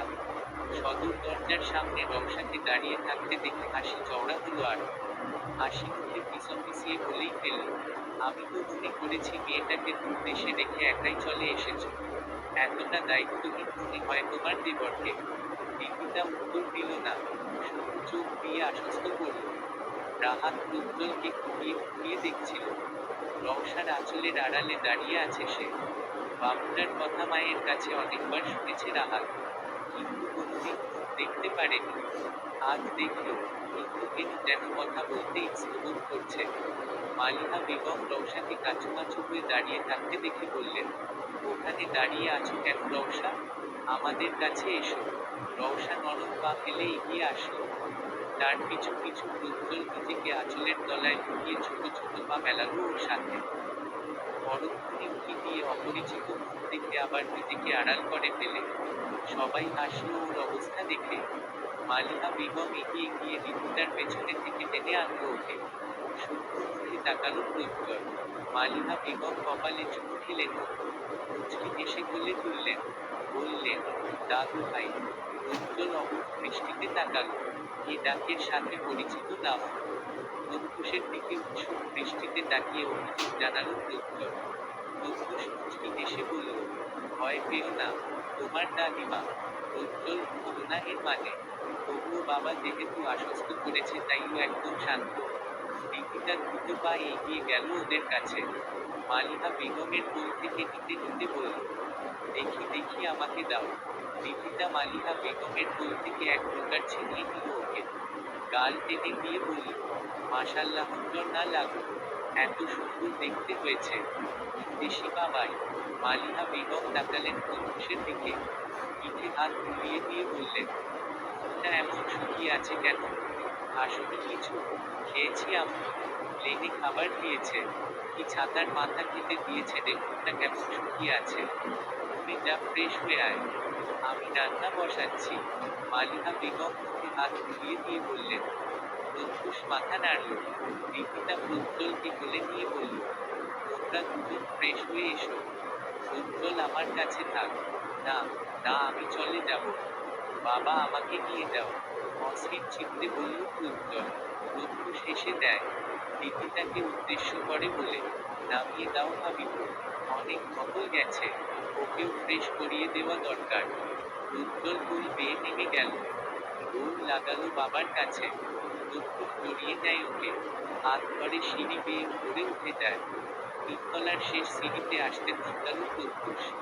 আশেপাশে চঞ্চল চোখ ঘুরিয়ে চাইল। ভেতরটা উসখুস করছে খুব। বুকের মধ্যে কোথাও শব্দ হচ্ছে। স্মৃতির পাতায় হানা দিচ্ছে জীবনের সবচেয়ে সুন্দর স্মৃতিগুলো। ছোট ছোট পায়ে চঞ্চল চিত্তে কারো সাথে দৌড়ে বেড়ানো, তার সাথে লুকোচুরি খেলা, তাকে বুকের সাথে মিশিয়ে পুরো বাড়ি ঘুরে বেড়ানো। কোথায় চলে গেল সেই সুন্দর ছোটবেলা, কোথায় কোথায় বাবুর প্রিয় মানুষ যে শুধুই বুকের মধ্যে স্মৃতি হয়ে বেঁচে আছে। মুখ ঘুরে দীর্ঘশ্বাস বেরিয়ে আসে ও। প্রজ্জ্বলের হাত ধরে কক্ষের কাছে এগিয়ে যায় ও। ভূপৃষ্ঠে তাকায় ওপাশের কক্ষটির দিকে।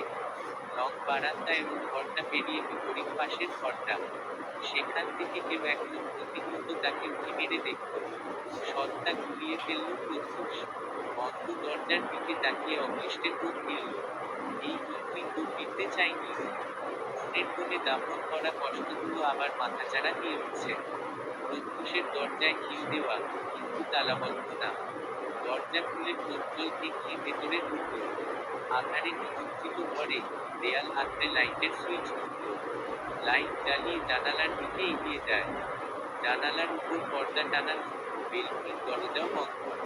প্রত্যুষ পর্দা সরিয়ে জানালার গ্লাস, বেলকুনির দরজা খুলে দিল।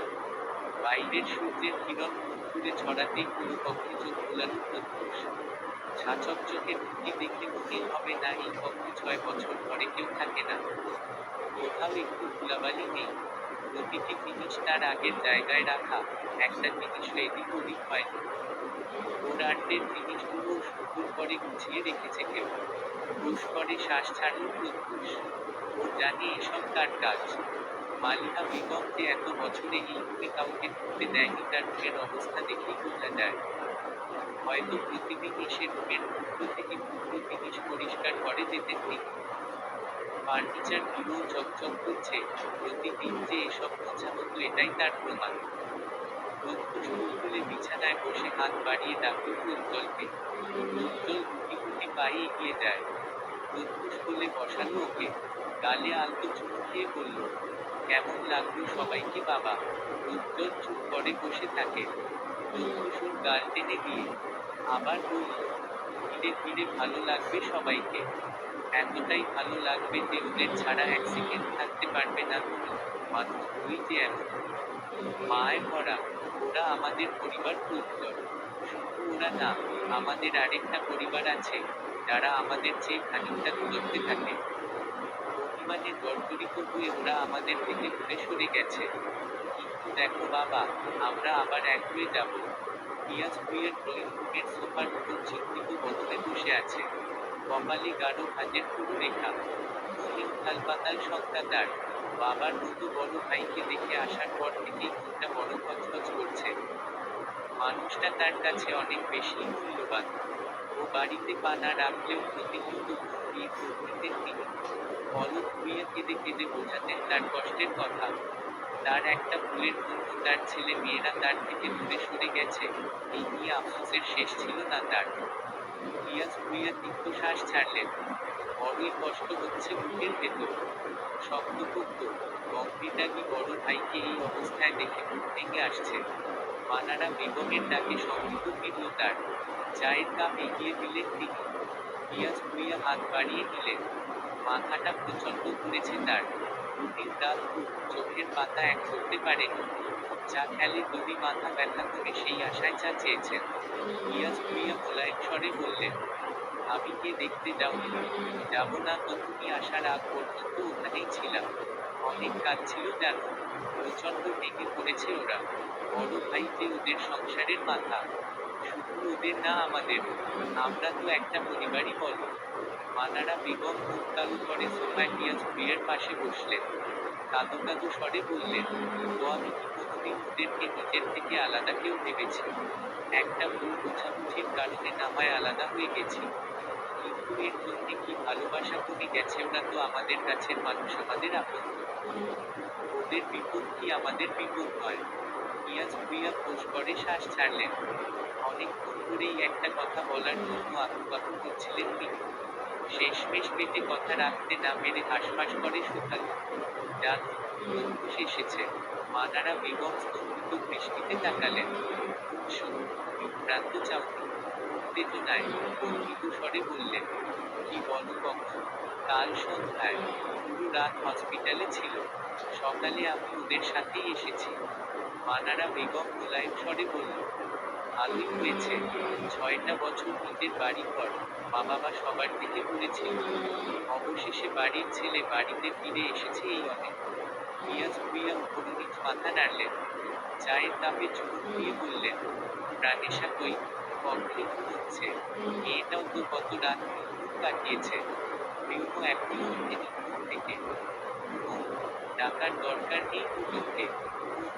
কিছুক্ষণ চুপ থাকার পর মানারা বেগম নিষ্প্রভকণ্ঠে বললেন, প্রাণেশা আর প্রিয়মের সাথে দেখা হয়েছে প্রত্যুষের?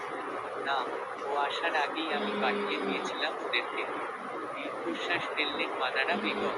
মলিন কণ্ঠে বললেন, শুনেছি প্রত্যুষের বেবি হয়েছে। হ্যাঁ, দেখেছি। গাড়িতে বাচ্চাটাকে নিজের কোলে নিয়ে বাড়ি ফিরেছি। কিন্তু বেবিটা ওদের না। হ্যাঁ, ওঠে। কি বলতে বলেছে এই কথাটা? মানারা বেগম হতবাক হয়ে বললেন, ভাইজান, আর একমাত্র তার সাথেই তো কথা হতো আমার।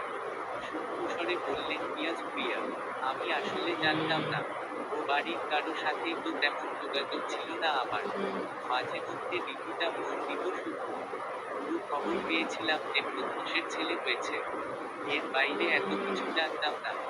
উহ, শুধু প্রাণেশাকে এসবের কোনো কিছুই বলার দরকার নেই। পিয়াজ ভুইয়া কণ্ঠ খাদে নামিয়ে বললেন, প্রাণেশাকে কেন বলতে যাব আমি? মা হয়ে আমার মেয়েটাকে আবার কি করে কষ্ট দিতে পারিও এখনো এসবে আটকে আছে। যতই বলুক ভুলে গেছে, কিন্তু আমি তো বুঝতে পারি। প্রিয়ম দুষ্টুমি করে বিয়ের কথা তুললেও ছাদ করে ওঠে। পিয়াজ ভুইয়া দীর্ঘশ্বাস ফেললেন। মানারা বেগম উঠে গেলেন পাশ থেকে। বেলা গড়াচ্ছে। ভাই বোন দুটো দুপুরে ঘুম থেকে উঠবে সেটা জানা আছে ওনার। একেবারে দুপুরের খাবার খাবে ওরা। তবুও প্রাণেশার চা লাগবে। প্রচুর চায়ের নেশা ওর। ঘুম থেকে উঠে চা না পেলে পুরো বাড়ি চিল্লিয়ে মাথায় তুলবে। চা বানিয়ে আবার ডাকতে যেতে হবে ওদেরকে। ভেবেই মানারা বেগম কিচেনের উদ্দেশ্যে এগিয়ে গেলেন। উজ্জ্বল গুটি গুটি পায়ে উঠানের মধ্যে হাঁটছে। সবুজ ঘাসে ঢাকা বিশাল উঠানের দুপাশে সুন্দর বাগান। বাগানে হরেক রকমের শীতকালীন সবজি বাগানের মাধুর্যতা আরো বাড়িয়ে দিয়েছে। উজ্জ্বল স্পন্দিত, বিচলিত নেত্র তুলে চারপাশে তাকিয়ে দেখছে। ওষ্ঠপুটে চকচকে হাসি লেপ্টে আছে। পুরো গড়িয়ে বিকেলের সময়ে বর্ধিত হয়েছে। সূর্যের আলো ম্লান হয়ে আসছে। শীতের বিকেল কখন চোখের পলকে কেটে যায়, তা টের পাওয়া মুশকিল। পুরো উঠানে হাঁটছে প্রত্যয়। সবকিছু কেমন যেন নতুন মনে হচ্ছে ওর কাছে। লন্ডনের পরিবেশ আলাদা, কিন্তু এই পরিবেশটা অসম্ভব সুন্দর মনে হচ্ছে ওর কাছে। ছোটবেলা থেকে যে পরিবেশে হয়েছে, যা দেখে বড় হয়েছে তার চেয়ে ভিন্ন কিছু দেখতে ভালো লাগছে ভীষণ। প্রজ্জ্বল দৌড়ে গেটের কাছে আসলো। গেটের বাইরে উঁকি দিয়ে রাস্তার দুপাশে তাকালো। কিছুক্ষণ পরপর দুইজন রাস্তা দিয়ে যাচ্ছে। অন্য ধরনের যানবাহন দেখে হাততালি দিল প্রজ্জ্বল। এসব ওর কাছে একেবারে নতুন। লন্ডনে থাকতে সবসময় বাড়ির মধ্যে বন্দি হয়ে থাকতে হতো ওর। ও নিজেও বেরোতো না সাহস করে। কিন্তু এখানে সবকিছু খোলামেলা। যখন মন চাই তখন বেরোনো যায়। নিজ থেকে একটু দূরে, রাস্তার অপর সাইডে একটা ফুটবল পড়ে থাকতে দেখে এগিয়ে গেল প্রজ্জ্বল। হাতে তুলে নিয়ে আশেপাশে তাকালো। না, কেউ তো নেই। তাহলে এটা কার? সেকেন্ডেই একটা গুরুগুরু টাইপের বাচ্চা ছেলে দৌড়ে এলো ওর কাছে। হাত থেকে বলটা ঝাড়া মেরে কেড়ে নিয়ে কণ্ঠস্বরে বলল, এই, তুই আমার বল ধরলি কেন? ভয় পেল প্রজ্জ্বল।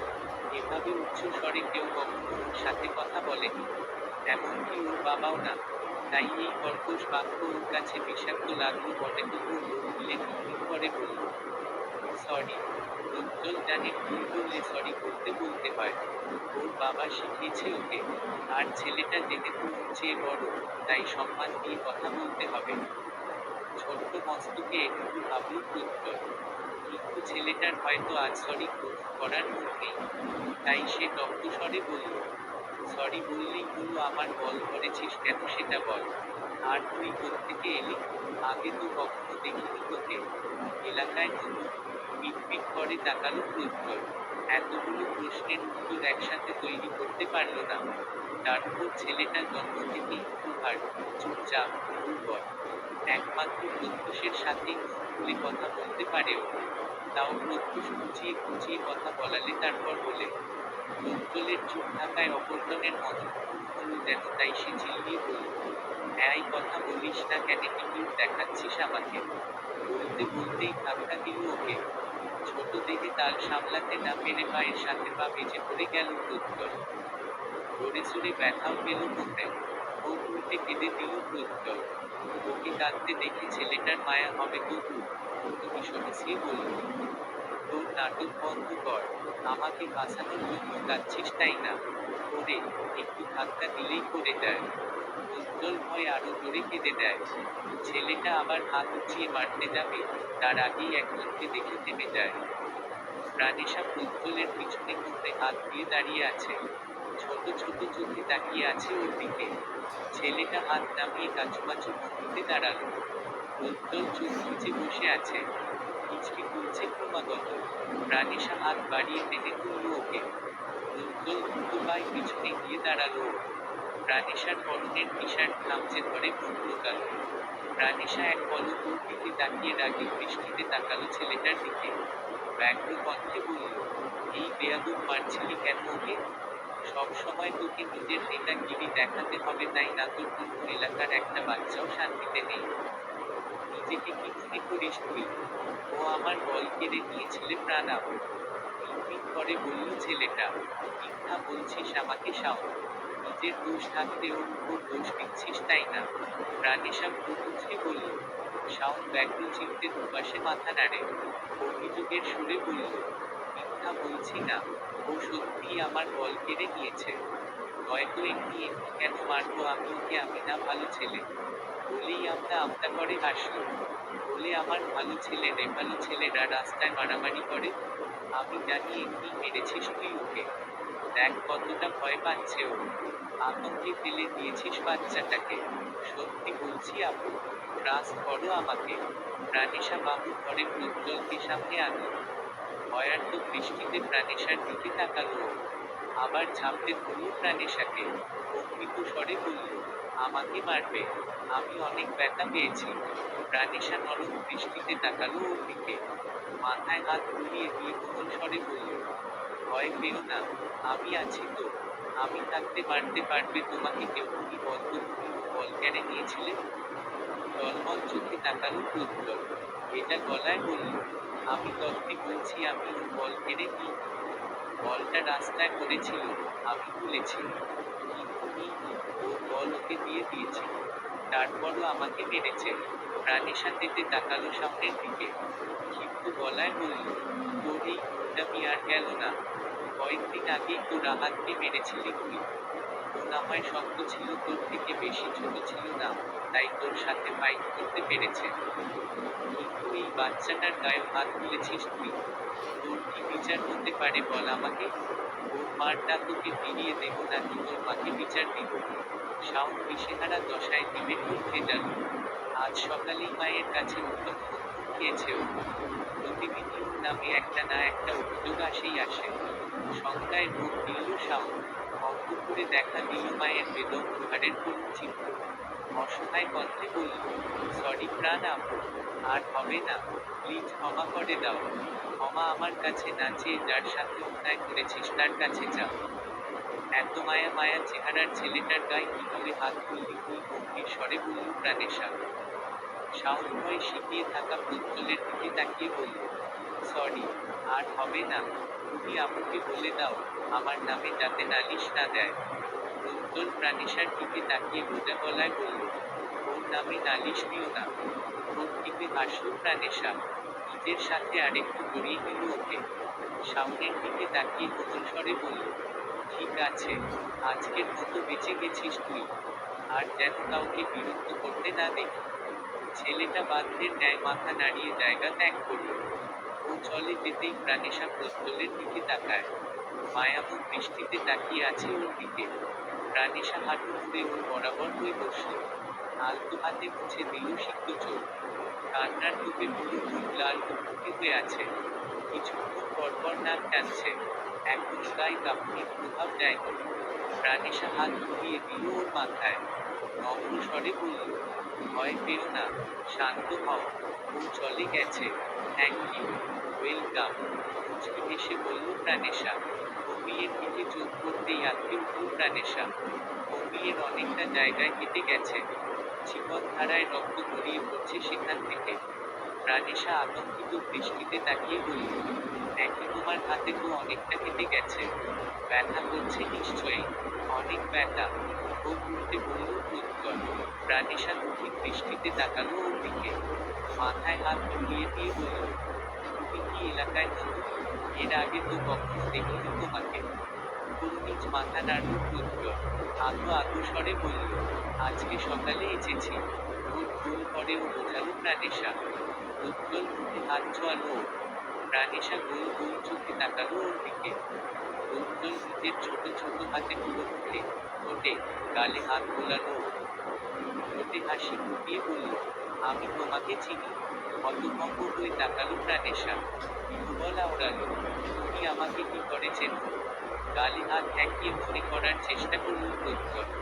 মস্তিষ্কে চাপ প্রয়োগ করে অবশেষে মনে করতে সফল হল। হাসি মুখে উচ্ছ্বসিত হয়ে বলল, বাবার মোবাইলে দেখেছি। প্রাণেশা নাক মুচকে তাকালো ওর দিকে। কপালে ভাঁজ ফেলে বলল, এই তোমার বাবার মোবাইলে আমার ছবি কোত্থেকে আসবে? জানি না, তবে আমি দেখেছি মোবাইলে গেম খেলছিলাম তখন দেখেছি। প্রাণেশা চোখ ছোট ছোট করে তাকিয়ে আছে ওর দিকে। প্রতিদিন রিলেশন করেছে বলে তো মনে করে না, তাহলে ওর নতুন প্রেমিক কোত্থেকে ঢুকে পড়ল? তাও আবার নিজের মোবাইলে যত্ন করে ওর ছবি রেখে দিবে। প্রাণেশা নিজের ভাবনায় নিজেকেই শতাধিক গালি দিল। যে ছ্যাঁকা খেয়ে বেকা হয়েছে ও, সেই শোক ভুলে কোনোদিন সোজা হতে পারবে কিনা তারই কোনো ঠিক নেই। তারপর এসব উদ্ভট চিন্তা ভাবনা মাথায় আনছে। কিছুক্ষণ চুপ থাকলো প্রাণেশা। পরক্ষণেই মনে হলো বাচ্চা মানুষ। কি দেখেছে? হয়তো ওর মতো কাউকে দেখেছে, তাই ও ভাবছে।